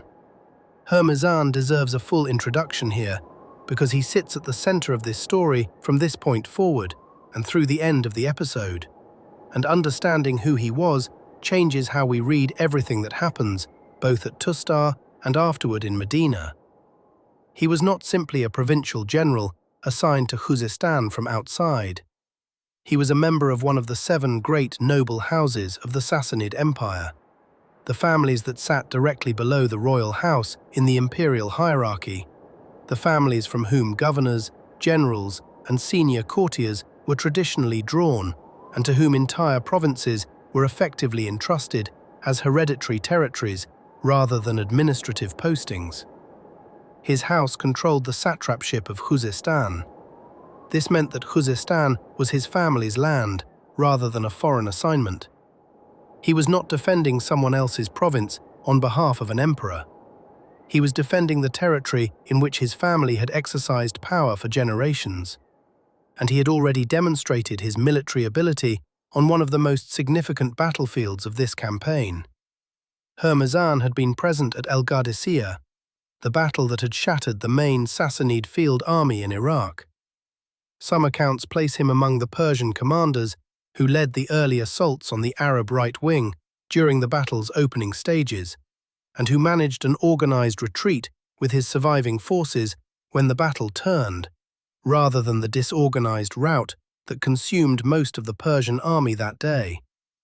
He had come out of that disaster with his reputation and his force structure more intact than most of the Persian commanders who survived it. He had, therefore, already been fighting these armies and studying their tactics for years by the time Abu Musa's columns began pushing into Khuzestan. He knew what the Arab cavalry could do in open ground. He had seen El-Qaqa and the El-Tamimi warriors in action. He was not going to repeat the mistake of meeting them on terrain that favored those tactics. He was going to choose his ground very carefully, and the ground he chose would force Abu Musa to fight on terms that negated almost every advantage the Rashidun army had demonstrated elsewhere. At-Tabari and al-Bladhari are both consistent on this point. Hormuzan was one of the most genuinely capable opponents the early Islamic conquests produced. What was coming in Khuzestan was not a mop-up operation against a broken garrison. It was a contest against a man who intended to make the Arab army pay dearly for every inch of his province. Abu Musa set out from Basra, the newly established Arab garrison city at the head of the Persian Gulf, which had become the primary staging base for operations into southwestern territories. The route into Khuzestan ran northwest along the river systems into increasingly complex terrain as the flat marshlands of the lower delta gave way to the more defined river valleys further inland, where the Karun and Karkha began to cut through higher ground. This was not a landscape that suited the kind of fast-moving cavalry warfare the Rashidun army had used to stunning effect at Qadisiyah and the Tigris crossing. The ground was wet and heavily channeled. The tracks between settlements wound through irrigation ditches and reed beds, and moving large formations with any speed required either following the riverbanks precisely or using road networks that were, in many places, overlooked or controlled by the Sassanid garrison system. The margin for error that had existed on the open plains of Iraq did not exist here. The Sassanid provincial command, aware that the fall of Ctesiphon had left Khuzestan without a firm imperial backstop, had done what they could to prepare, and the overall direction of resistance in the province sat squarely with Hormizan. The first major test came at Ahvaz, the principal administrative and commercial centre of the Khuzestan lowlands, sitting on the Karun River, roughly where the navigable stretch of the river met the inland road system. Ahvaz was the economic hub of the province. River traffic, road network, administrative infrastructure all converged there. It was the obvious first objective for any Rashidun force pushing into the province from the south. The sources describe a field engagement outside Ahvaz, in which Hormizan committed forces to contest the city's approaches. The details of this engagement are less precisely documented in accounts than what comes later at Tustar. The chroniclers give us the outcome more clearly than the specific tactical phases. And the outcome was this: Hormizan fought, absorbed the engagement without being destroyed, and then withdrew deliberately northward toward Tustar. This was not a defeat spiraling into rout. It was a planned, strategic withdrawal to a position Hormizan had, we can reasonably infer, already identified as the place where he could turn a campaign of mobile defense into the kind of siege that the Rashidun army had not yet faced in this campaign. Ahvaz fell to Abu Musa's advancing force, but Ahvaz was not the position Hormizan had chosen to make his real stand. Tustar was the position, and the geography of Tustar was unlike anything the Arab commanders had encountered. Tustar, known today as Shushtar, sits on a bluff above a bend in the Karun River in a position that any military engineer of the ancient world would have immediately recognized as one of the most naturally defensible urban sites in the entire Middle East. The city was not merely beside the river was its defense in a way that went beyond simple water obstacles. The Karun at Tustar had been diverted, channeled, and managed over centuries through a combination of natural geography and deliberate Sassanid engineering. Dams, weirs, and diversion canals that had been constructed and refined over generations, so that the city sat effectively on an island, with the divided and controlled channels of the river surrounding it on multiple sides. To reach the walls of Shushtar from any direction, an attacking force had to first solve the water problem. And the water problem at Tustar in the spring, fed by exactly the same Zagros snowmelt that had flooded the Tigris at Ctesiphon, was not a problem any army solved quickly. The Great Dam at Tustar deserves specific mention because it was not a simple flood control structure. Its construction had begun during the reign of Shapur I in the 3rd century, reputedly built in part with Roman prisoner labour captured during the wars with the Emperor Valerian, a detail that itself speaks to the extraordinary resources the Sassanid Empire had historically commanded. The dam controlled the flow of the Karun River with sophisticated engineering, maintaining the diversion canals that surrounded the city while also providing power and water management functions for the surrounding agricultural region. Parts of this structure still stand today. The consequence of this engineering for military purposes was that Tustar presented an attacking force with a problem that could not be solved through conventional siege tactics. Ramps could not be built against walls you could not approach without crossing deep, fast-moving water. Battering rams could not be used if the approach to the gates ran through river channels. The standard playbook of ancient siege warfare did not directly translate to a city whose primary defense was water, controlled by its own engineers. Hormizan had chosen this position knowing all of this. He had settled his best remaining troops inside walls that geography and 4 centuries of Sassanid investment had made specifically resistant to the kind of rapid assault the Arab armies favoured. Abu Musa's army arrived outside Tustar and the siege began.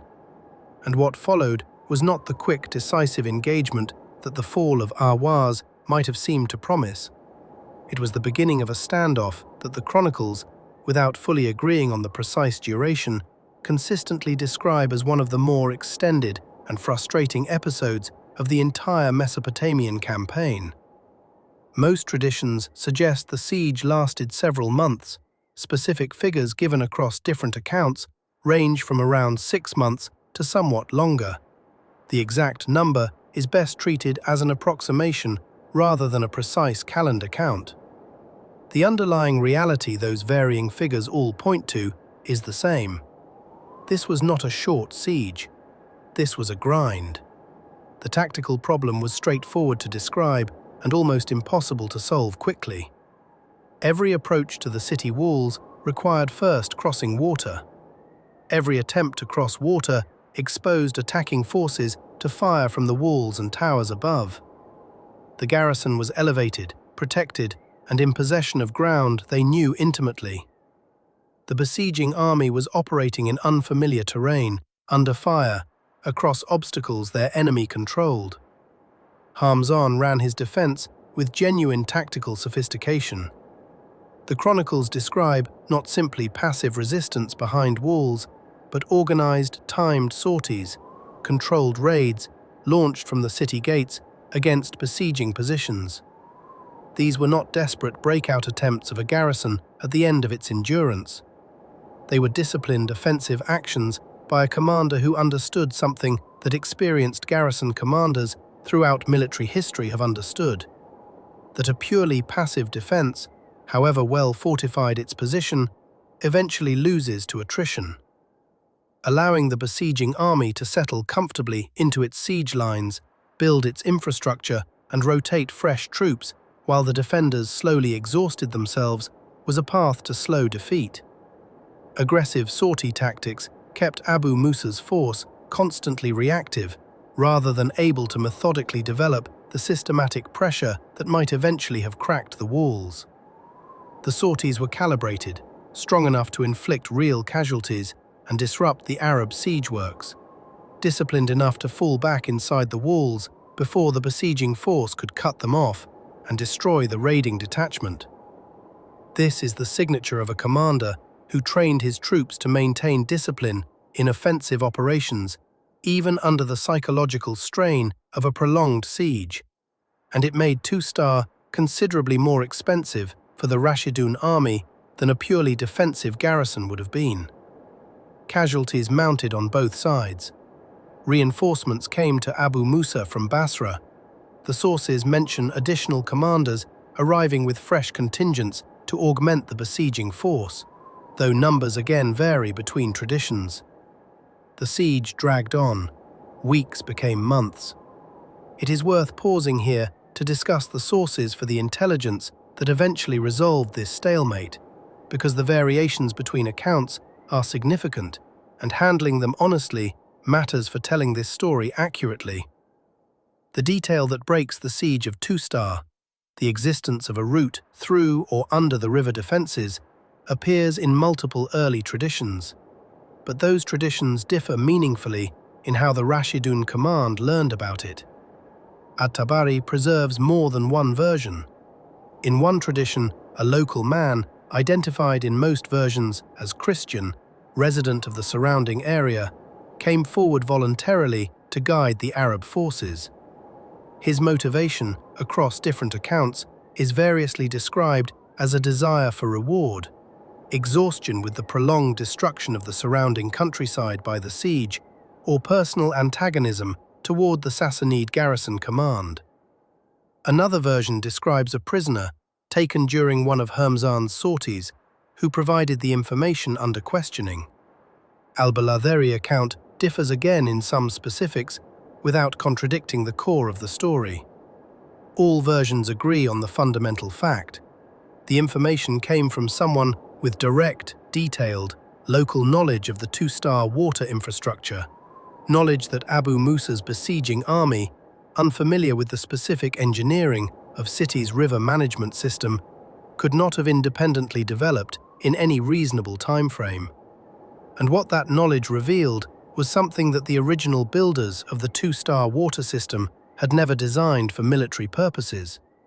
The infrastructure built to manage and divert the Karun for agricultural and municipal water supply included channels and passages that served, unintentionally, as potential penetration routes into city. Water management infrastructure, dams, diversion channels, sluice works is built to move water, not to exclude soldiers. The same channel that carried irrigation water into the city was, in principle, a channel that could carry men into the city. The defenders had secured every obvious military approach. They had not, could not easily have, sealed every element of the water infrastructure against human infiltration. The information presented Abu Musa with a decision that sat at the intersection of tactics, risk management, and simple desperation after months of costly stalemate.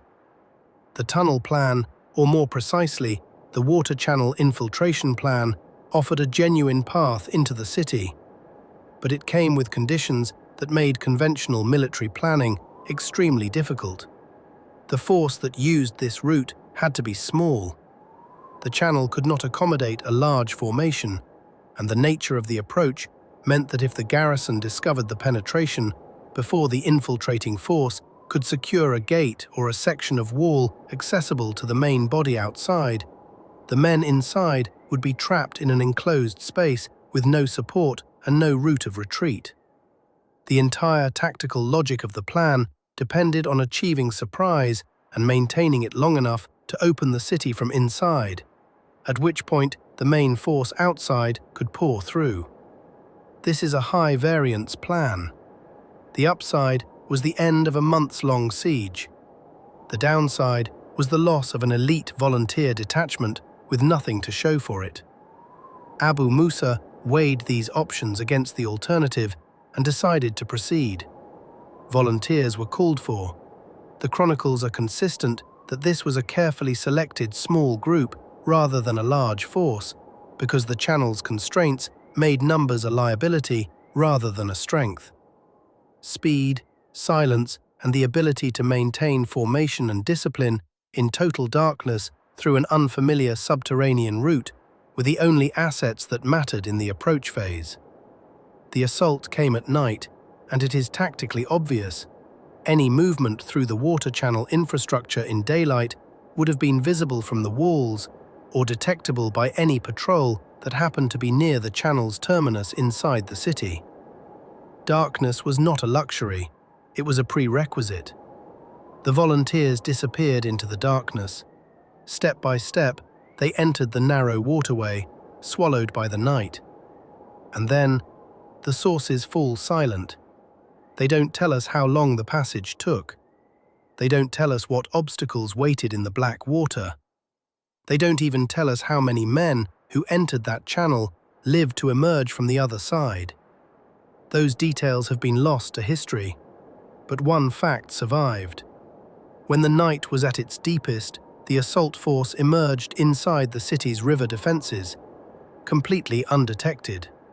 Now there was no turning back. A handful of men stood alone behind enemy lines, surrounded by a sleeping garrison that could overwhelm them in moments if the alarm was raised. Their mission was brutally simple: reach a gate, kill or overpower the guards, open it, before the defenders could react. What followed was a burst of sudden violence in the darkness. Steel clashed, cries shattered the silence. The infiltrators fought their way through the defenders until at last they reached the gate. Then, with a final desperate effort, the gates swung open from the inside.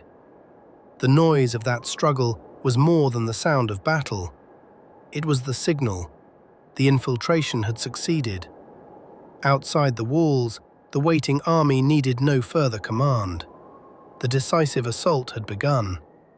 Abu Musa's main force, positioned and ready for exactly this moment, moved through the opened gate into Tustar.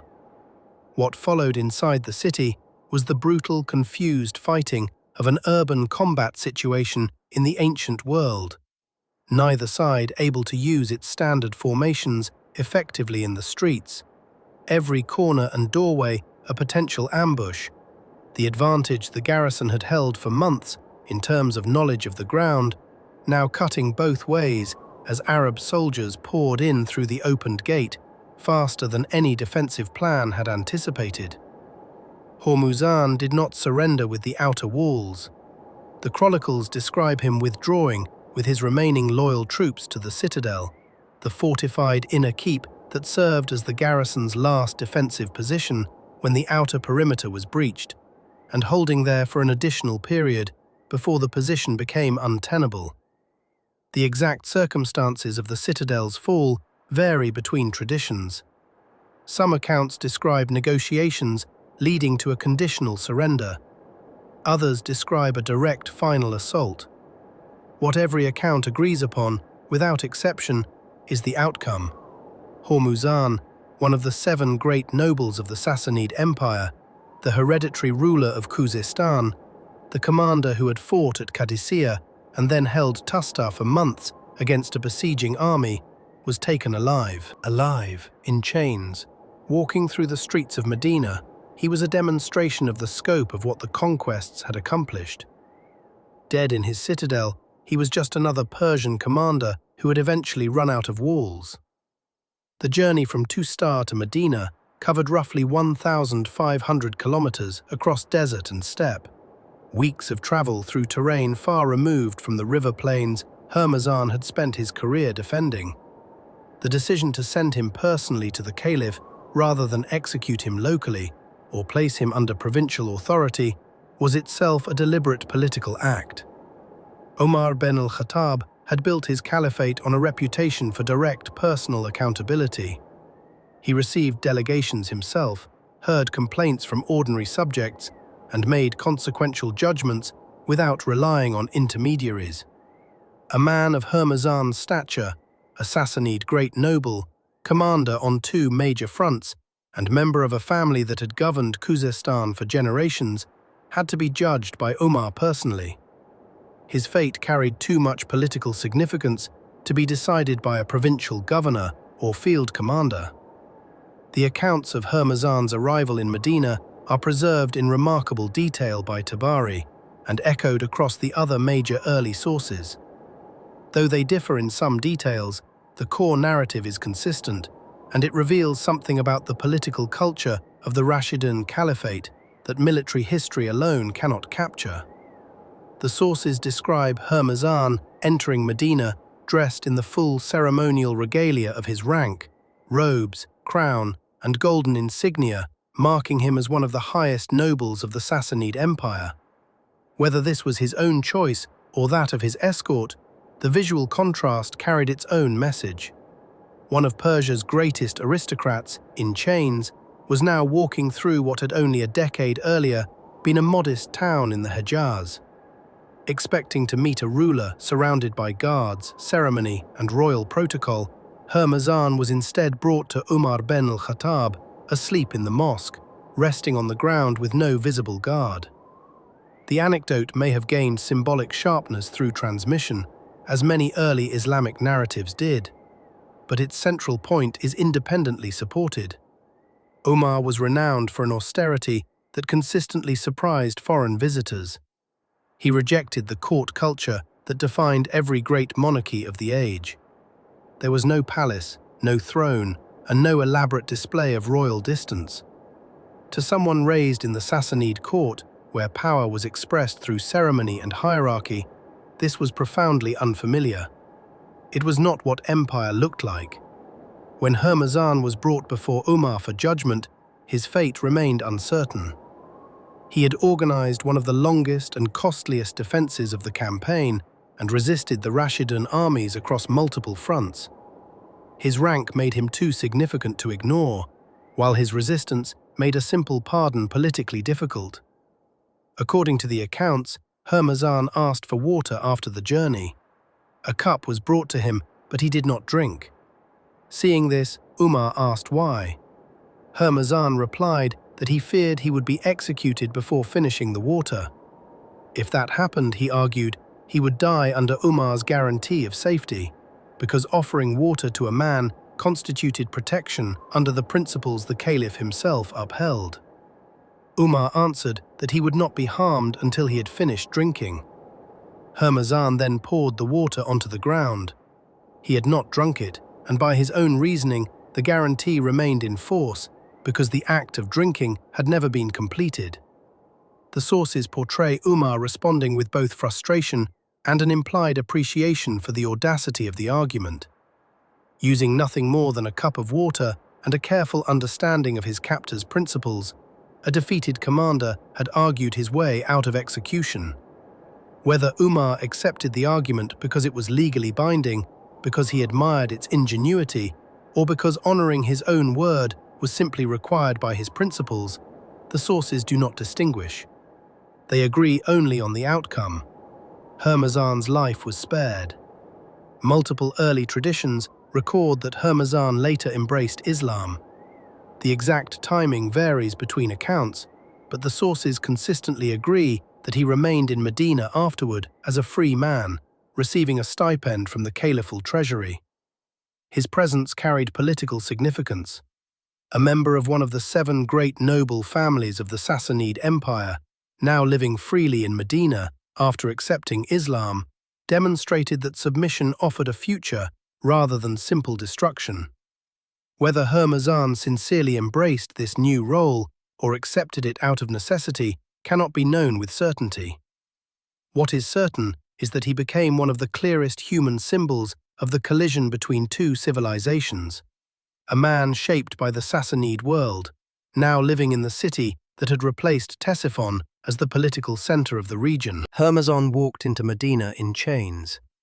He walked out a free man, on a caliphal stipend, alive because he had used a cup of water and a careful reading of his captor's own principles to argue his way out of an execution in real time.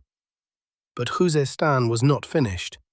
2 cities still stood under whatever remained of Sassanid authority in the province, and one of them was not simply a fortress or an administrative center. It was the home of the most sophisticated medical institution in the known world, an academy that had survived conquest after conquest across 3,000 years of history. The question was whether it would survive this one, and what the Rashidun commanders would do with it when they found it.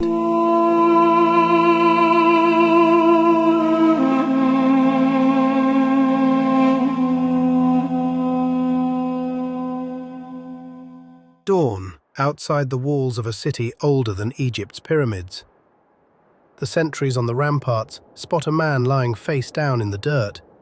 Persian officer's uniform soaked in blood, dead still. They do the human thing. They open the gate to bring in one of their own. He was not dead, and in the next 10 seconds, that gate becomes the reason a 5,000-year-old city changes hands. That's the story of First City. The second one is stranger. A besieged city gets a message on an arrow promising them safe passage and takes the deal. Only nobody on the Arab side sent it. By the time anyone figures out who did, it's too late to take it back. So the caliph of the entire Muslim world has to decide, from 400 miles away in Medina, whether a promise made by a nobody still counts. In our last episode, Hormuzan, Sasanian Persia's best remaining commander in the province, one of the 7 great noble houses of the empire, lost Tustar, the most defensible position in Khuzestan, and ended up in chains on the road to the caliph. Every garrison left standing in the province watched that happen. Today we find out what that does to the 2 cities still standing. Susa, older than recorded history, and Jundishapur, home to a hospital about to outlive the empire that built it. Put yourself on Susa's walls for a second. You've just heard what happened 40 miles south. Hormuzan didn't lose because he was careless. He chose his ground well, used river engineering along the Karun to blunt the Arab cavalry, and ran a disciplined defense for months. He did everything right. He's still in chains on his way to El Medina. That's not a rumor reaching Susa. That's a fact its garrison has to sit with while watching an Arab army arrive. Shush, Susa, sat on a plateau above two river systems in northern Khuzestan, and by 642 CE it had already been inhabited, without a real break, for roughly 5,000 years. Older than the first Egyptian pyramid. Older than Greek civilization in any recognizable form. It had been the Elamite capital before the Persians themselves finished migrating onto the Iranian plateau, and later one of the Achaemenid Empire's three great capitals alongside Persepolis and Ecbatana. Darius the Great built his palace here and left an inscription bragging about it, dug to bedrock, 40 cubits of packed rubble before the first stone went down. The Book of Esther is set inside these walls. Nehemiah served as cupbearer here, and somewhere in the city stood a tomb, venerated by Jewish, Christian, and increasingly Muslim communities alike, that local tradition attributed to the prophet Daniel. This wasn't just another garrison town, in other words. Losing Susa didn't only cost the Sassanians a position on a map, it cost them a piece of what made them Persian in the first place, one of the seats their own kings had ruled from 1,000 years before any of the men now defending its walls were born. 30-some generations of conquerors had already passed through. Elamites, Assyrians, Achaemenids, Macedonians, Seleucids, Parthians, Sassanians. Now Abu Musa's army was outside the walls, fresh off Tustar, and the garrison was doing what every besieged garrison does, trying to figure out which of its remaining options was actually real. At some point during the siege, someone on the wall, the sources call him a priest, though the details of who exactly shift, depending on which chronicler you read, shouted down a warning. Susa could not fall to an ordinary army. Prophecy held that only one figure could take this city, a Dajjal. The word matters here, and it cuts two ways. In formal religious usage, ad-Dajjal is the great deceiver, Islam's Antichrist figure, arriving before the end of days. Said to a Muslim soldier, it was meant as an insult with teeth. But in everyday Arabic, Dajjal just means a fraud. A man who isn't what he appears to be. A turncoat. The priest meant the capital D version. None of you are the end times figure this city is destined to fall to, so go home. What he actually handed the besieging army, without meaning to, was a legal loophole with a name already attached. A Persian cavalry officer named Siyar had recently gone over to the Muslim side, one of a wave of defections rippling through the Sassanian ranks as it became clear which way the war was breaking. He heard the priest's taunt and did the math out loud. A man who abandons the faith he was raised in, who turns his back on what he used to be, who isn't what he appears to be, that's not a prophecy about some future figure. By the priest's own definition, shouted from his own wall, that's a description of Siyar. He took the idea to Abu Musa. Abu Musa said yes. What followed didn't need brute force. It needed exhaustion, and it needed hope. The two things a long siege manufactures in equal supply on the defending side. Sentries watching an enemy camp for weeks are wound tight and worn thin at the same time, and every one of them wants the next thing they see from the wall to be something other than a threat. One morning, as the light came up, the sentries saw a man in Persian officer's uniform lying in front of the main gate. Blood everywhere, not moving. There'd been skirmishing recently. A wounded man left behind overnight wasn't hard to believe. It was Siyar. They opened the gate. A few men went out to bring him in. The moment they were close, he was on his feet, and the sentries who walked out through that gate didn't walk back through it. In the same breath, a small group of Muslim soldiers, hidden nearby in the dark, surged through the open gate behind him. Long enough. Just long enough for the rest of the army to close the distance and pour through. A city a priest had declared unconquerable by ordinary men fell to a man who'd made himself, quite literally, extraordinary, an imposter exploiting his own definition of the word. It's worth saying plainly that this isn't the only version of how Susa fell. In another account in at-Tabari, which is far less cinematic, in his telling, the siege had simply dragged on long enough that a Muslim soldier named Safi, out of frustration more than strategy, kicked at the gate and shouted for it to open, and the gate, worn or already half abandoned by a garrison that had stopped believing in the fight, swung open under his foot. A different chronicler, al-Baladheri, has a colder story still. The city's Marsban negotiated safe conduct for himself and 80 of his people, forgot to list himself among the 80 by name, and was beheaded on that technicality, despite offering a fortune to be spared. 3 different endings from 3 different sources for the same 5,000-year-old city. But once the Muslims were inside, whichever way they actually got there, they found the tomb everyone had been talking about. Daniel's tomb wasn't just an old building, it was active, and it had a specific, practical role in local religious life.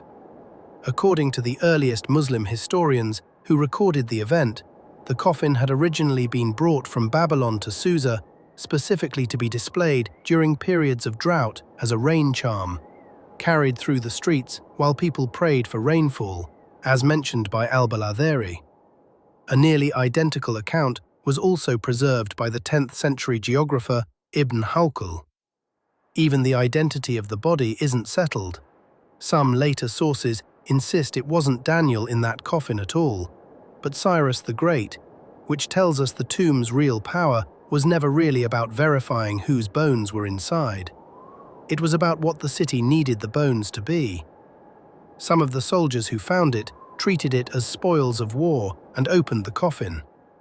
Inside was a body, and on its hand a signet ring, carved with a man standing between 2 lions. They took the ring. Word reached Umar in Medina, and what he did next tells you more about how this whole conquest actually functioned than almost anything else in the campaign.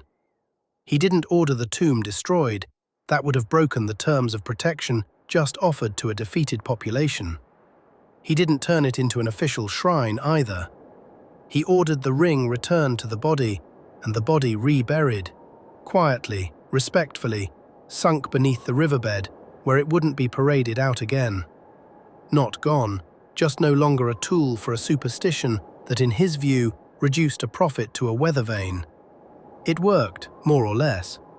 Over the following centuries, Daniel became a genuine pilgrimage figure for Muslims, as well as the Jewish and Christian communities who'd maintained the site before the conquest, and the tomb that still stands in Shush, Iran today, traces its whole later reputation back to a ruling Ummah made in Al-Madinah in 642 about a body he never saw in a city he never visited. Susa had outlasted the Elamites who built it and 4 centuries of Sassanian rule.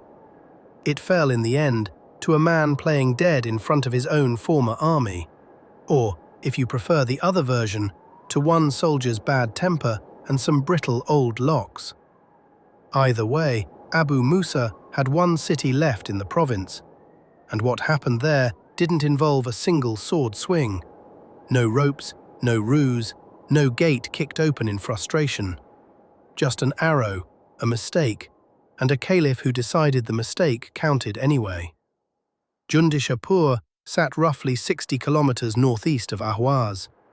The Sassanian king, Shapur I, had founded it 4 centuries earlier, right after he captured the Roman Emperor Valerian in battle, the only Roman emperor ever taken prisoner by a foreign power. Shapur resettled his Roman captives there and named the city Where Antioch Shapur, which means better than Antioch of Shapur, a monument to humiliating Rome built with Roman hands. What made Jundishapur matter by 642 wasn't its walls. It was its hospital. Under Khosrow I, a century earlier, the city had become a refuge for Greek philosophers and Nestorian Christian physicians who'd been pushed to the margins of the Byzantine world entirely. Khosrow put them to work translating Greek and Syriac medical texts into Persian, then sent for Indian scholars to do the same with texts on medicine mathematics, and astronomy. The result was a teaching hospital and academy that had no real equivalent anywhere else on Earth. Greek anatomy, Persian pharmacology, and Indian medicine, all under one roof, generations before anyone in Baghdad thought to try the same thing. Historians have raised questions about some details of this account, but what remains beyond dispute is that a functioning hospital existed here, staffed by physicians drawing from three major medical traditions, and that it played an important role in shaping what followed. The exact boundary between historical reality and later legend remains debated, but that uncertainty makes the story more compelling, not less, and it deserves to be examined rather than simply accepted or dismissed. That's the institution sitting behind Jundishapur's walls when Abu Musa's army arrived. By this point, the math was obvious to everyone on both sides. Hormuzan was gone. Susa was gone.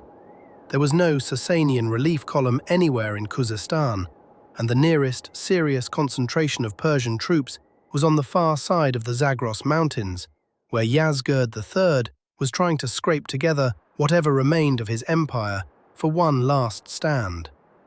Jundishapur's walls weren't especially strong to begin with. The city had never needed them to be, sitting deep inside imperial territory. The garrison knew exactly how this was going to end. The only real question was how much it would cost to get there. Abu Musa laid siege. A few days in, not weeks, days, the gates opened. The city's leaders came out ready to pay tribute because, they said, they'd received a message. An arrow shot over the wall carrying an offer of safe conduct in exchange for the jizya, the tax owed by non-Muslims under Muslim rule. They'd taken the deal. They'd prepared the payment. They opened the gates in good faith. Abu Musa's officers had no idea what they were talking about. Nobody had authorized that message. No commander had signed off on it. As far as the Muslim High Command was concerned, the promise didn't exist. It took some digging to find out where it had actually come from, and when they did, the answer wasn't a spy or a defector playing politics. It was a man already serving in the Muslim ranks, named Muknef, Muknif in some transliterations, and Muknef was originally from Jundishapur. This was his city. His arrow, shot without permission from anyone, was one man trying to save his own hometown from a siege he had no authority to end, which put Abu Musa in a genuinely difficult spot. A forged promise isn't a promise. Nobody with the standing to make that offer had made it. By any strict reading, the city had surrendered based on nothing. Muknef had no more power to grant safe conduct than any random civilian would. But the city didn't know that when it opened its gates. It had acted on a promise it believed was real, made in the name of the army standing outside its walls. Abu Musa did what the Rashidun command structure did whenever a genuinely hard call showed up at the edge of its authority. He sent it up the chain, all the way to Medina, and waited for Umar's answer. It's worth pausing on how strange that actually is. Sending a question to Medina and waiting for a reply could take months. A besieging army doesn't usually have months to spare on a point of honor about who technically said what. But this is the second time in this single campaign that a decision this specific, what to do with a body in a coffin, what to do with a promise nobody authorized, got kicked all the way up to the caliph rather than settled on the ground. That's not an accident. It tells you something about what this command structure actually valued. There's also a legal principle sitting quietly underneath this whole episode, and it's worth naming because it explains why Umar's answer wasn't really a close call for him, even if it looked like one to his officers on the ground. Islamic legal tradition holds, on the authority of a well-known saying attributed to Ali bin Abi Talib, that the protection granted by Muslims is one, and that the least of them can grant it on behalf of all of them. A slave's promise of safe conduct, under that principle, binds the entire army exactly as much as a general's does. Muknef may have had no rank and no authority in any practical sense. Under the framework Umar was actually operating inside, that didn't matter. The question was never really, was he allowed to promise this?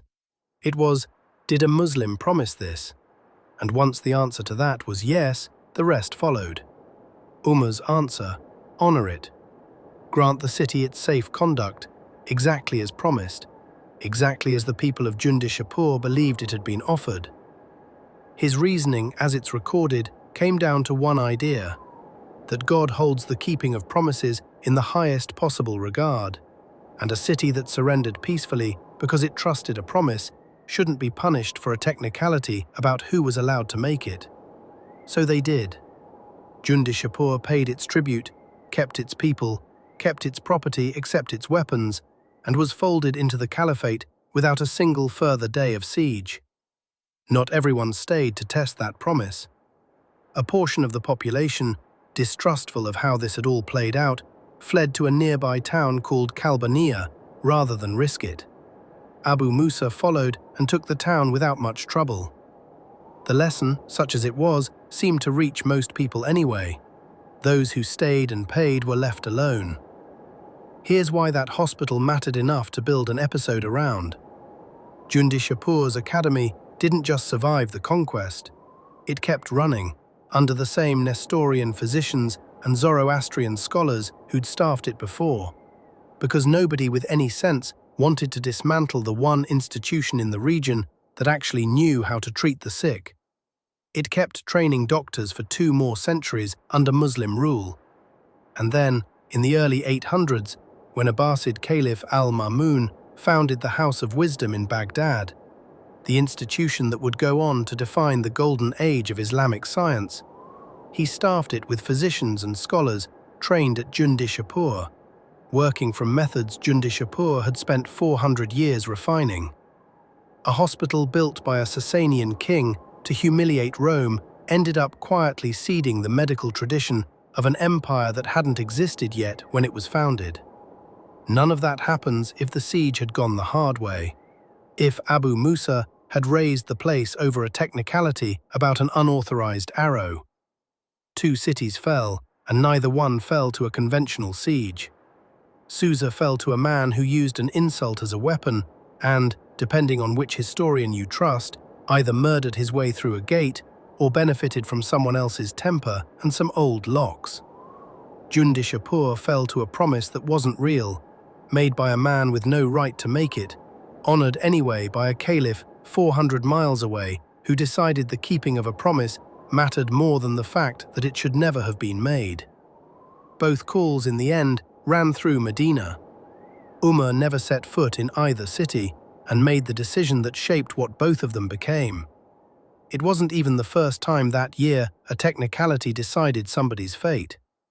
Remember Hurmizan in chains on the road to Medina from last episode?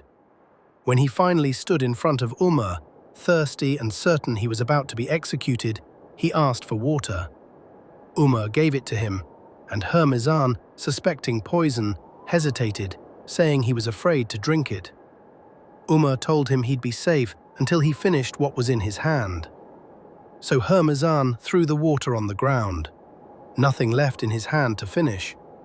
Umar, by his own word, had just guaranteed his safety, and honored it anyway, sparing the man who'd cost the caliphate 2 years and thousands of lives over the letter of a promise he could have easily pretended he never made.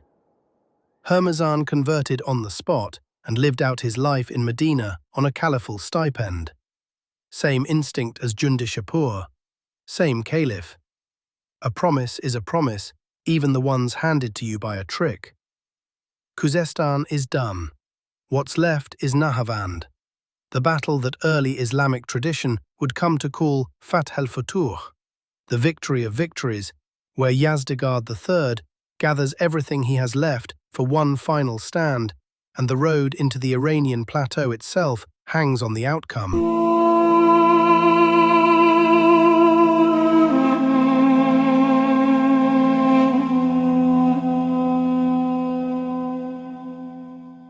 A A commander stands in front of the largest Persian army assembled since Qadisiyah.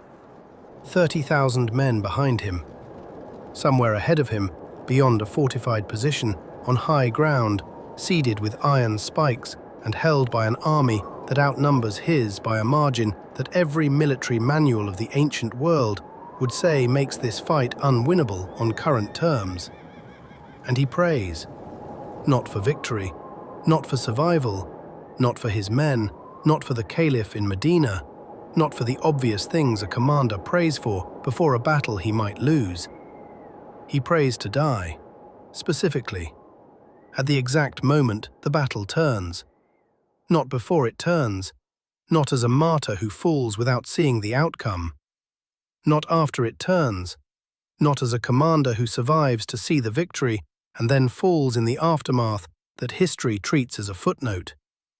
At the opening of the victory, the precise moment when the battle becomes something that cannot be reversed.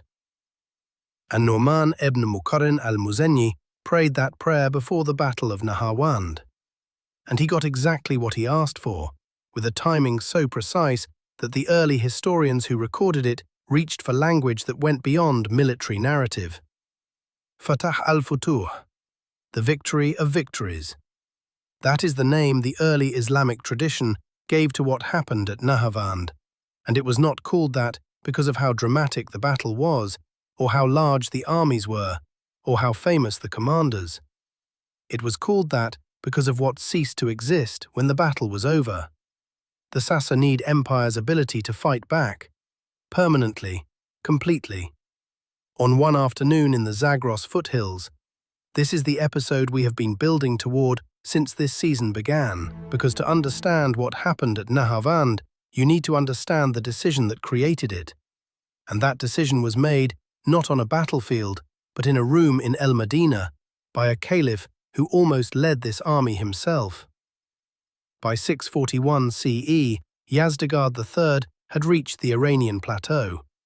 He had been running since Ctesiphon, and he had been running with a plan, but the plan kept being overtaken by events faster than he could execute it. Jalula had broken the blocking force he sacrificed to buy time. The Jazira had been negotiated away without the fight he needed it to provide. And Khuzestan, with Hormizan, one of the 7 great nobles of the empire behind the walls of Tustar, had held for months before the walls cracked and Hormizan walked into Medina in chains. The plateau was supposed to be where the retreat stabilized, and in one sense it had. Yazdegerd was on the high ground east of the Zagros, in territory the Arab armies had not yet entered in force, surrounded by provincial governors and noble families who still nominally answered his summons. But he understood something that the men around him may not have fully absorbed. The resource base that sustained any military rebuilding was shrinking province by province. Khuzestan's agricultural revenues were now flowing to El Medina. The Jazira's tax yields were going to El Medina. The entire Mesopotamian heartland, the fiscal engine of the Sassanid state for 4 centuries, was generating income for the Rashidun Caliphate.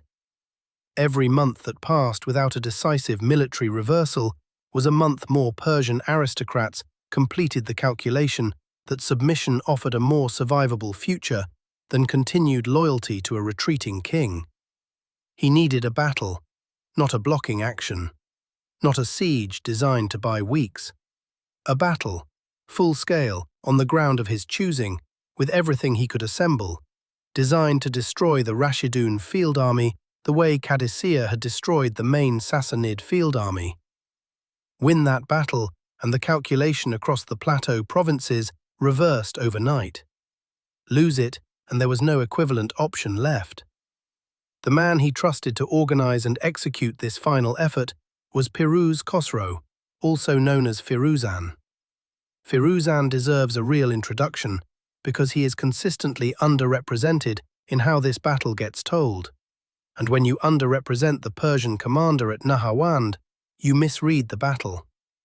He was a Merzban, one of the provincial military governors of the Sassanid system, men who combined administrative and military authority at the regional level and who formed the operational backbone of the empire's defense in ways the great noble families at the top of the hierarchy could not always substitute for.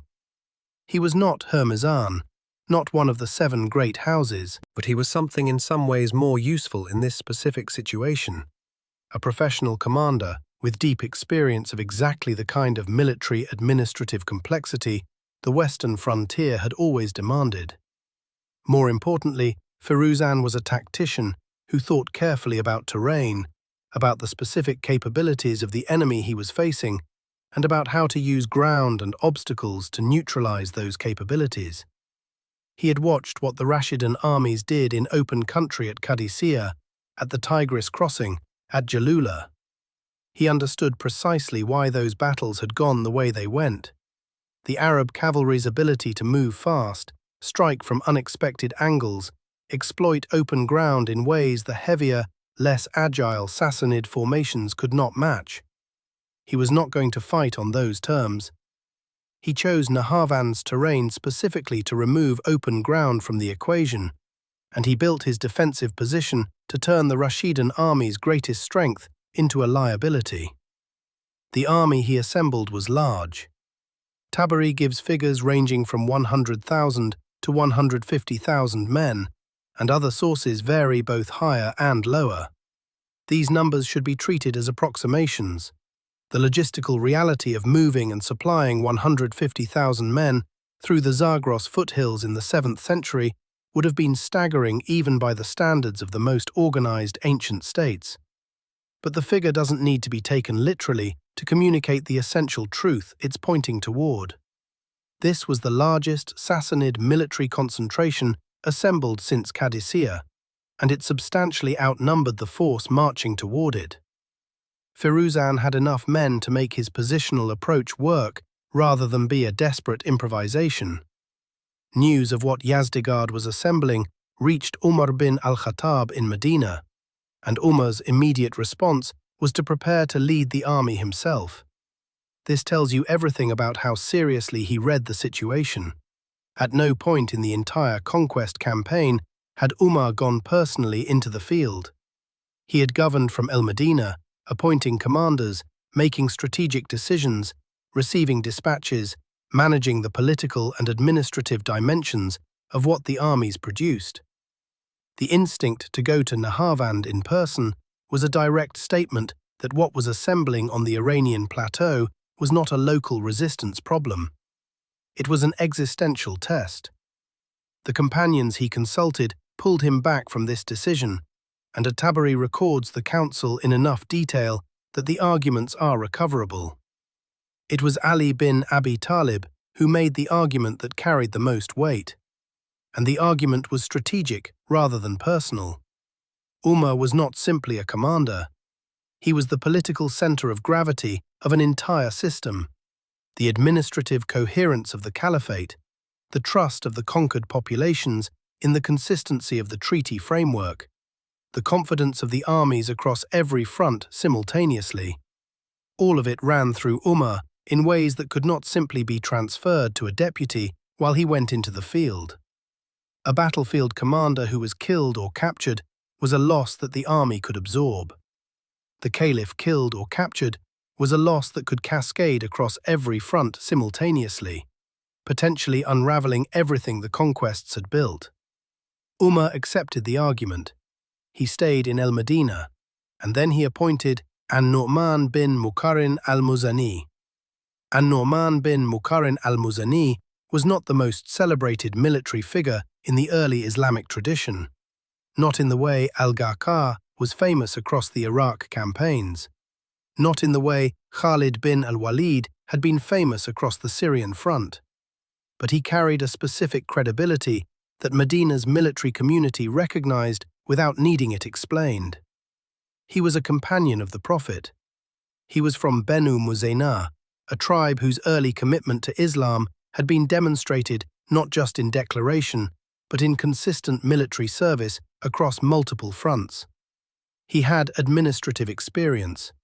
He had served as a governor, which meant he was not simply a battlefield commander, but a man who understood the relationship between military action and the political and economic administration that had to follow it. And he had fought in enough engagements that the men who would serve under him at Nahavand had no uncertainty about what they were following. He also had brothers. An-Nu'man was part of a family where multiple siblings had distinguished themselves in the conquests. Among them, Suwaid bin Muqarrin, who would play his own significant role in the Jibal cities campaign that follows this one in our season. This was not an aristocratic family with hereditary military titles. It was a military family in the operational sense, men who had earned their standing, battle by battle, across the years of the conquests, and who carried that standing across the army in a way that created confidence rather than resentment.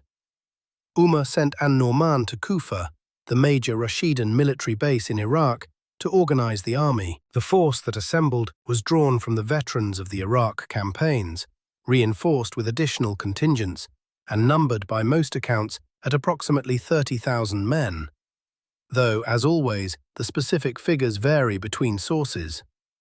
Among the senior commanders subordinate to An-Nu'man were several figures whose names are essential to this battle. Hudhayfa ben al-Yaman, one of the most trusted senior figures in the early Muslim military tradition, a man known for his personal closeness to the Prophet and his sound judgment in difficult situations. He would matter more than anyone at Nahavand before the day was over.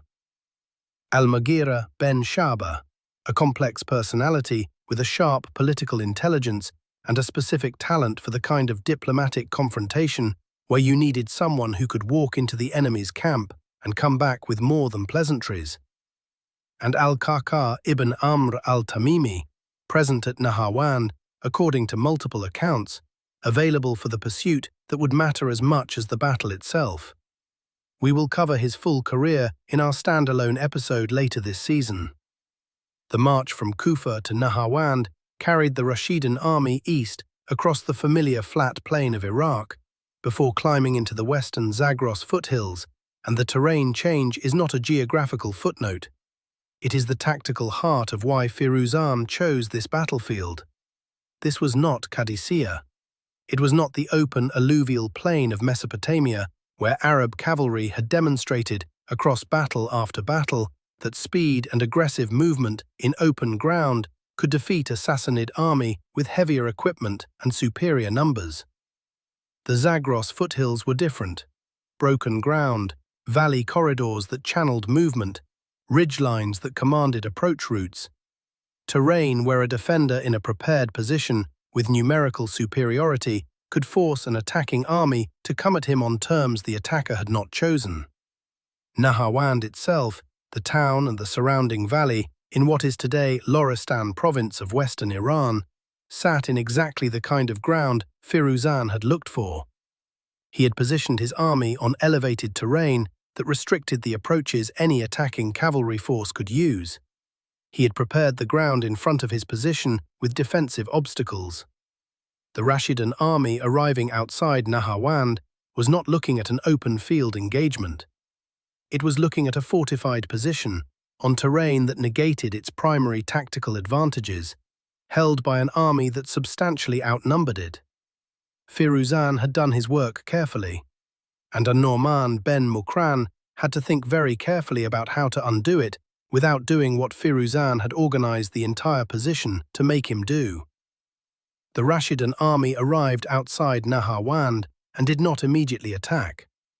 What followed was a standoff, a period during which both sides took the measure of the other's position, probed the ground, and managed the psychological dimension of a confrontation that both armies understood was not a local engagement. It was during this standoff that Al-Mughira ben Shaba was sent to the Persian camp, not for the first time in his career, and that history mattered. Al-Mughira was chosen for embassies like this because he had already built a reputation for them.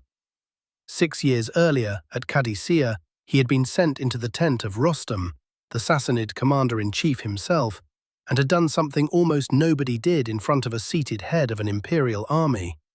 He sat down beside him, uninvited, at the same level, and would not be moved despite the guards' attempts to pull him back to where a visitor was supposed to sit.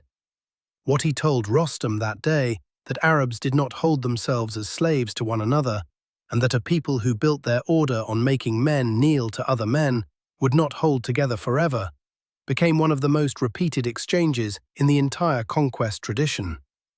It is the reason an-Nu'man trusted him with exactly this kind of mission again at Nahavand. What happened in Firuzan's camp itself was not a repeat of that scene. At-Tabari does not preserve a matching confrontation there. It followed the shape every pre-battle embassy in this tradition followed.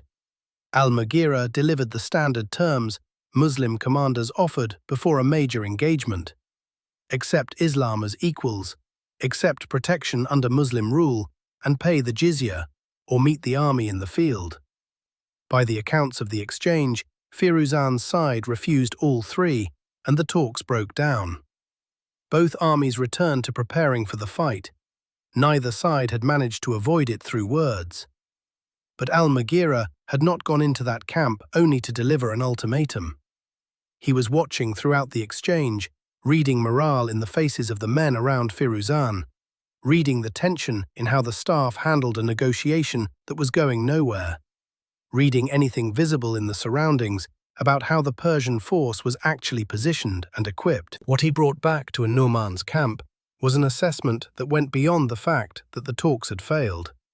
Among the details, Firuzan had ceded the ground in front of his position with Hasak al-Hadid, iron caltrops scattered across the approaches designed to shred the hooves of any charging cavalry before it reached the line.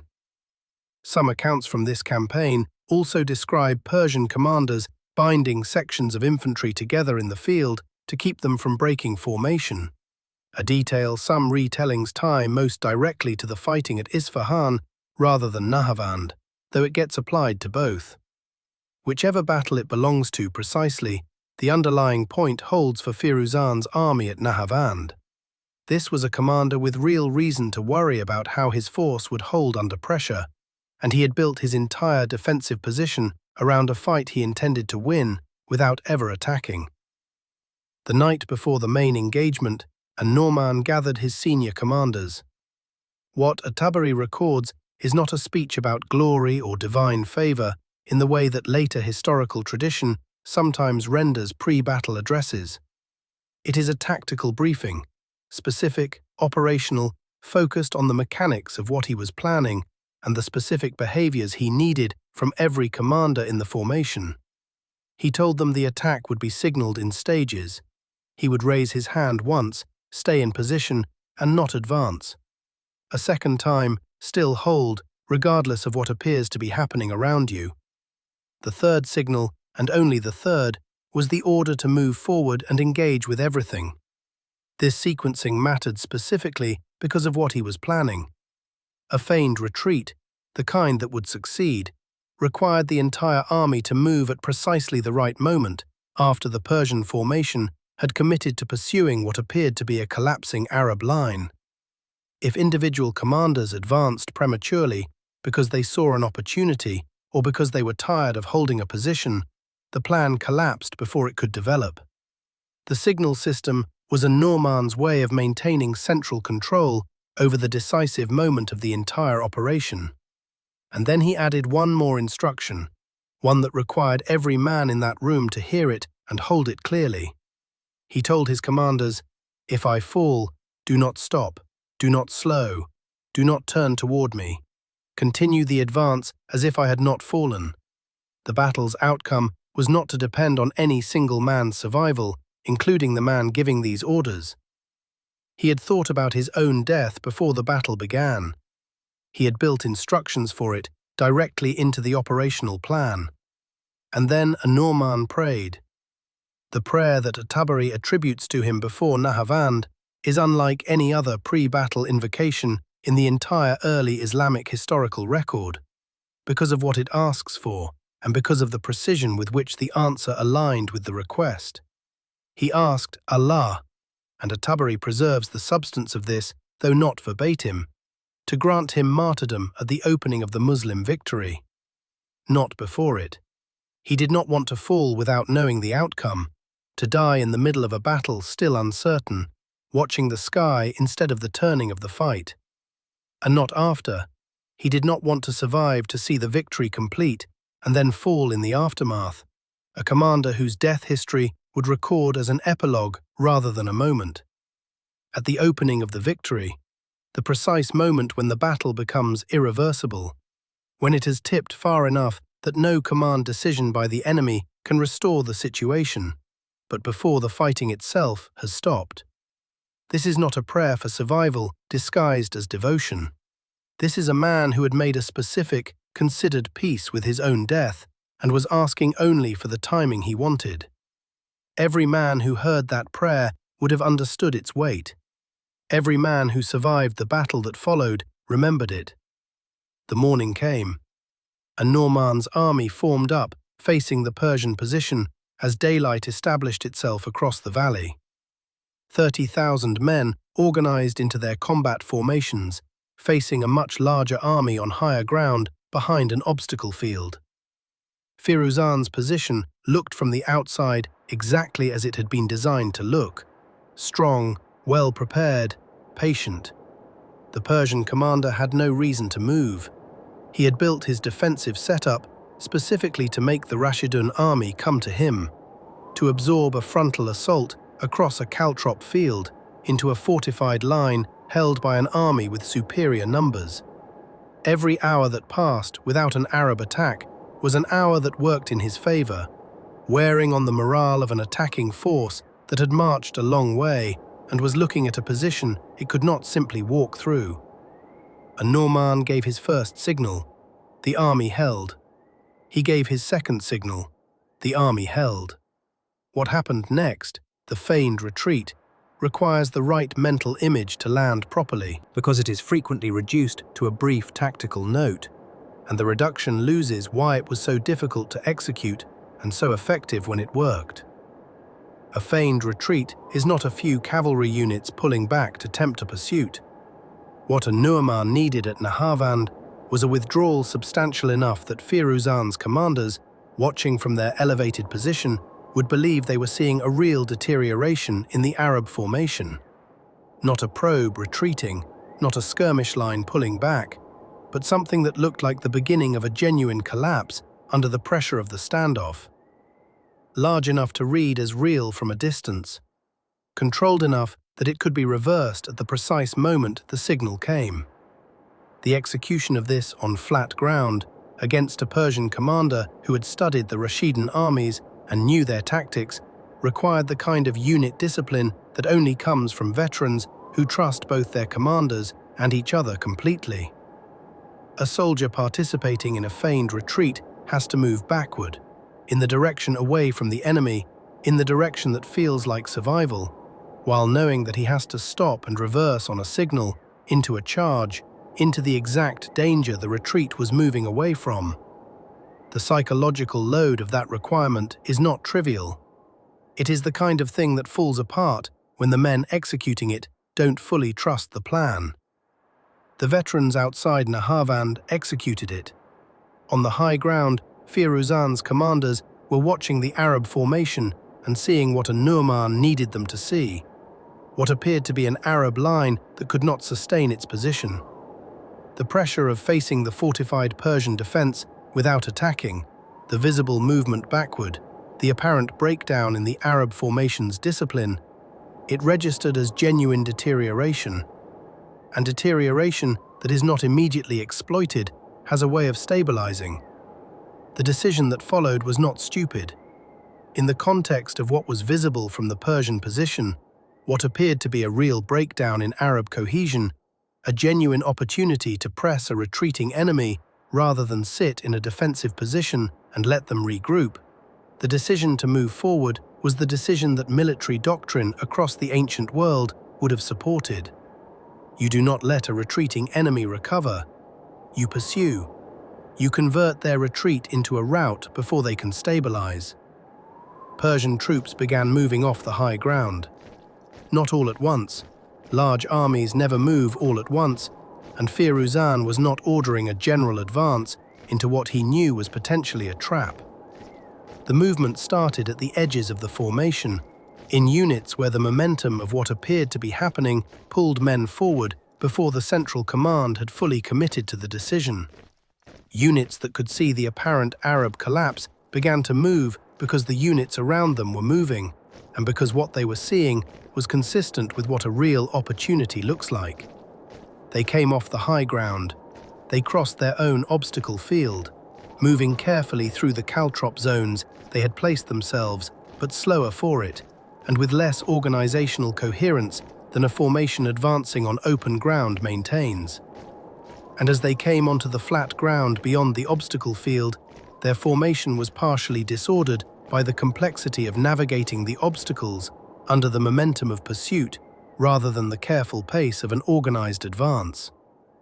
An-Nu'man raised his hand a third time.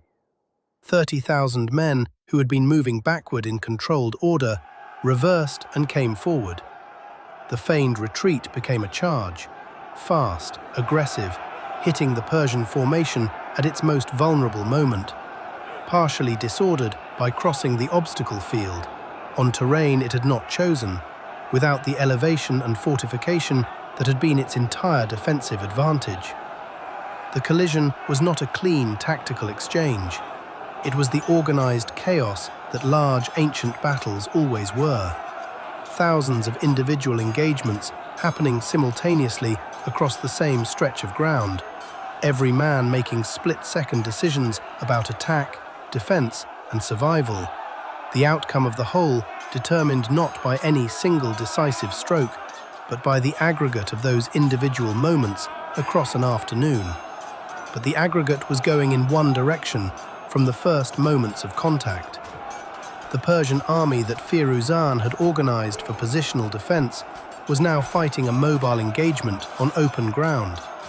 Exactly the kind of fighting the Rashidun cavalry had demonstrated, battle after battle across this entire campaign, that it did better than anything the Sassanid military could match. The tactical advantage that the fortified high ground had provided was now behind the Persian formation rather than in front of it. The Arab cavalry pressed on every exposed point simultaneously. The Persian line began to buckle across multiple locations at once, not because any single blow was fatal, but because the cumulative pressure of fighting the wrong battle on the wrong terrain was unsustainable. And in the middle of this, at the turning point of the engagement, precisely when the feigned retreat had become the charge, precisely when the Persian line was beginning to fracture across multiple points, precisely at the opening of the Muslim victory, An-Nu'man ben Mukren was struck down. The accounts vary in their specifics. Some traditions describe a spear thrust during the forward charge. Others say an arrow hit him. What every account agrees on without exception is the timing. He fell during the forward advance, during the charge that the feigned retreat had made possible, at the exact moment the battle had tipped far enough that it could not be reversed. Not before the battle turned, not after. At the opening of the victory, exactly when he had prayed to fall. The men immediately around An-Nu'man in that moment faced a decision that had to be made in seconds, in the middle of an active battle whose outcome was still being written in the fighting happening around them in every direction. If the army knew their commander had fallen, if the news spread through the formation while the charge was still in progress, while the Persian units were still fighting back, while Firuzan still had the possibility of exploiting a moment of Arab confusion, the psychological impact could stop the advance. And stopping the advance now, with the Persian formation broken but not yet destroyed, could give Firuzan enough time and enough organizational space to rally part of his force and make the outcome uncertain again. An-Nu'man had left instructions for exactly this possibility. He had given them in the briefing the night before, in front of every senior commander in the army. If I fall, do not stop.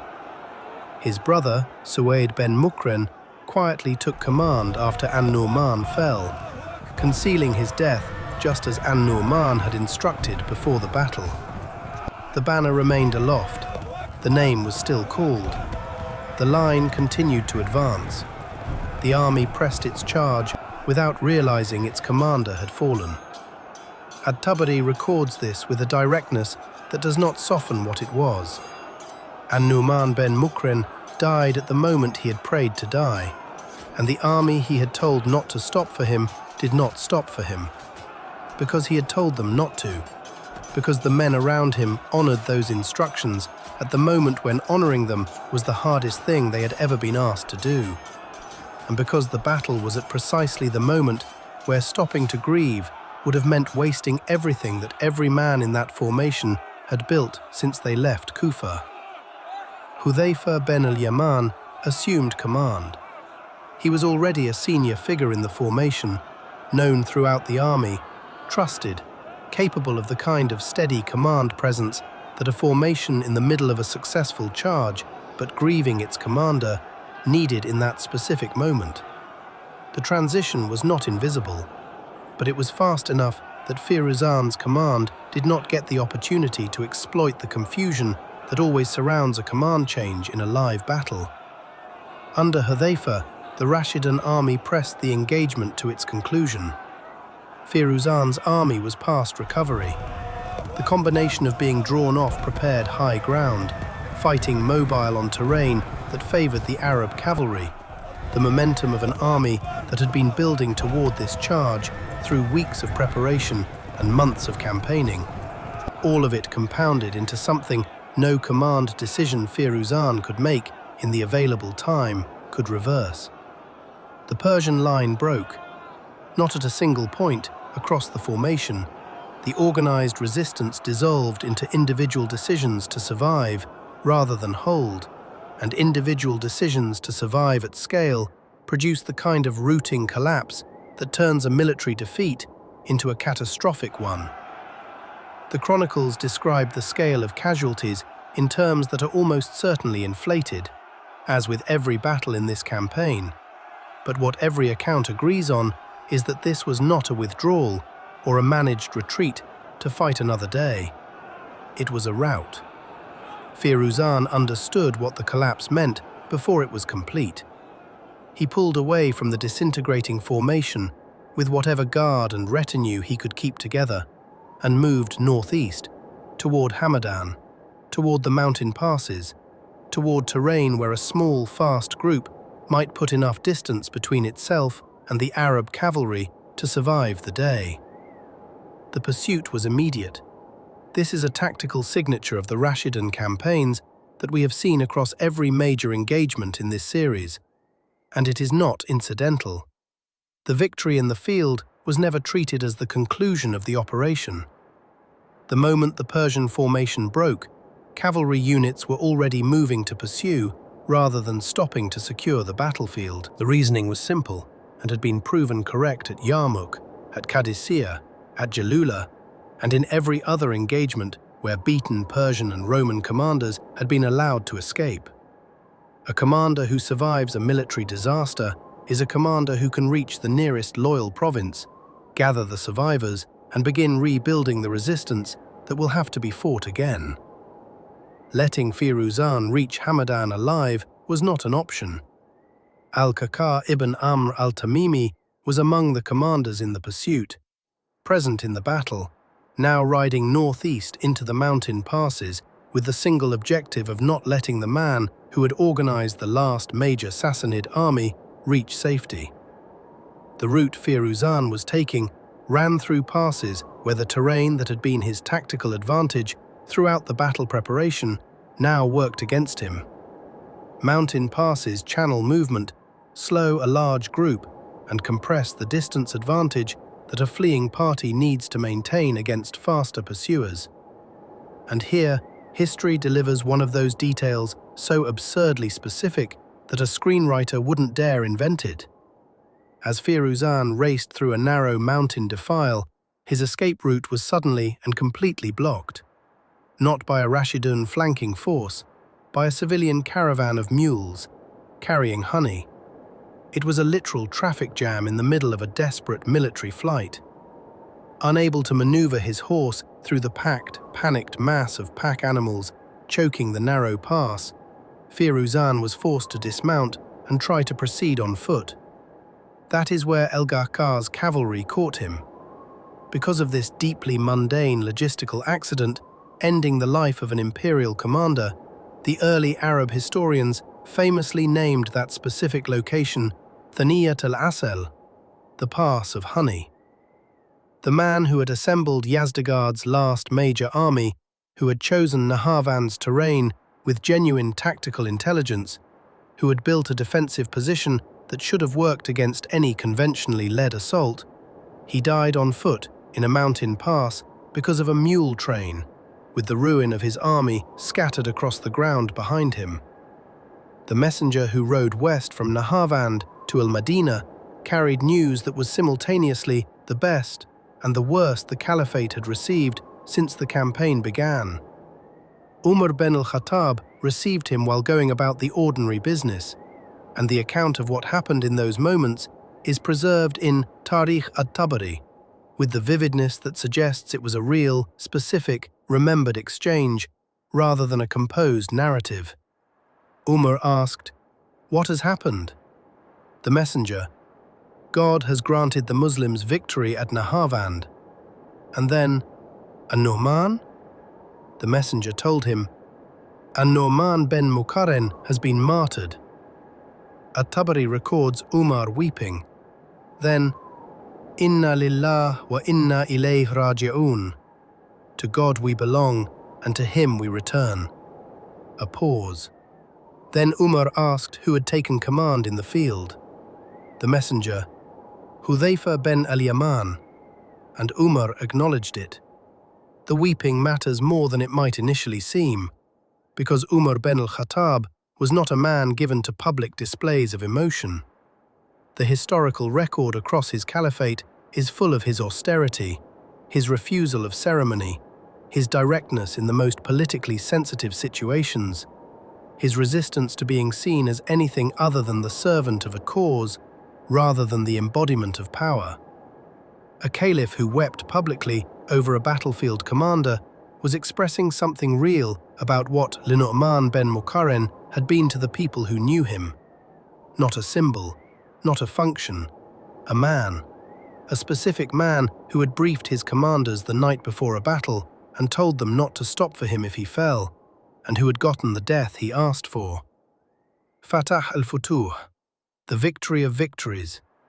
The early Islamic tradition did not apply that name loosely or by accident. Every battle in this campaign had its significance, its own tactical lessons, its own place in the larger arc.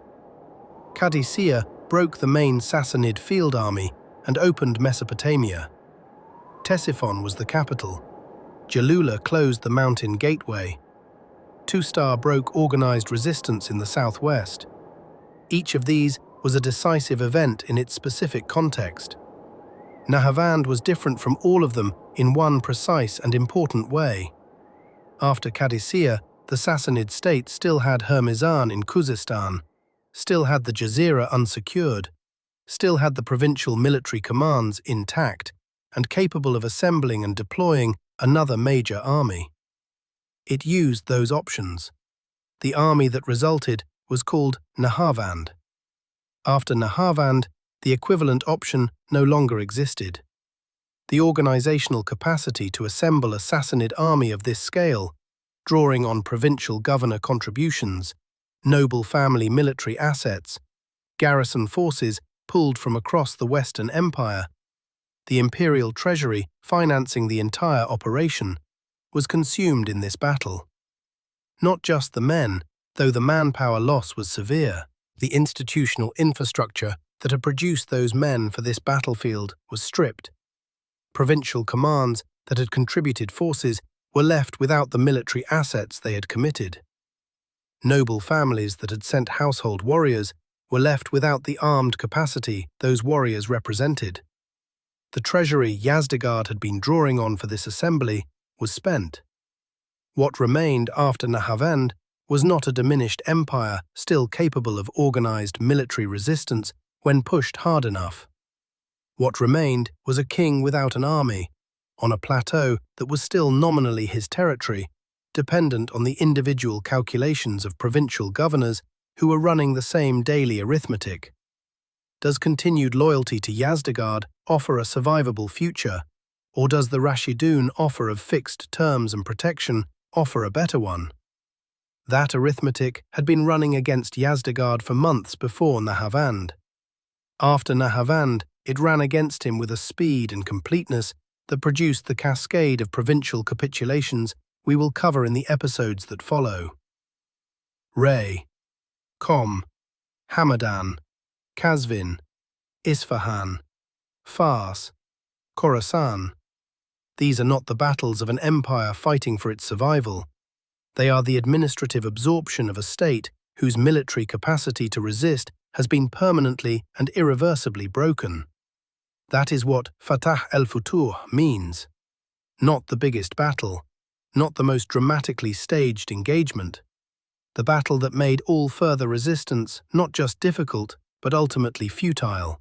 Regardless of how long it continued, regardless of how many individual cities chose to fight rather than negotiate. The outcome after Nahavand was not in question. It was only a matter of how long it took to become physically complete. Yazdegerd III was somewhere on the plateau when news of Firuzan's defeat and death reached him. He did not have the institutional capacity to replace what had been lost. He did not have another Firuzan sitting somewhere with another assembled army. He had provincial governors still nominally answering his summons, but the word nominally was doing more work every week. He had become a different kind of figure after Nahavand. Not an emperor with an empire, an army, and a functioning administrative system. A king moving between cities, asking for support from men who were making individual calculations about their own survival, rather than collective calculations about imperial loyalty. The difference between those two kinds of calculation is enormous and felt in every interaction. Some of the cities ahead of the Rashidun army would fight. Some would revolt after initially surrendering and had to be taken twice. Some would open their gates on receiving a letter with terms attached. But none of them, not one after Nahavand, would be backed by the kind of provincial assembly that had produced Firuzan's army and made Nahavand a genuine test of the conquest's outcome rather than a mopping-up operation. Next episode, the Jibal cities. Ray, Qom, Hamadan, Qazvin. 4 cities falling in the immediate aftermath of Nahavand's shockwave. Each one a different story about what the end of an empire actually looks like on the ground, in real places, among real people who have to decide what to do when the protection they lived under for generations simply stops being there. The victory of victories is behind us. What comes next is the empire coming apart, city by city. And if this is the only channel bringing you the full battle tactics behind every campaign and every siege, then you already know what to do. Like, subscribe, and we'll see you in Jibal.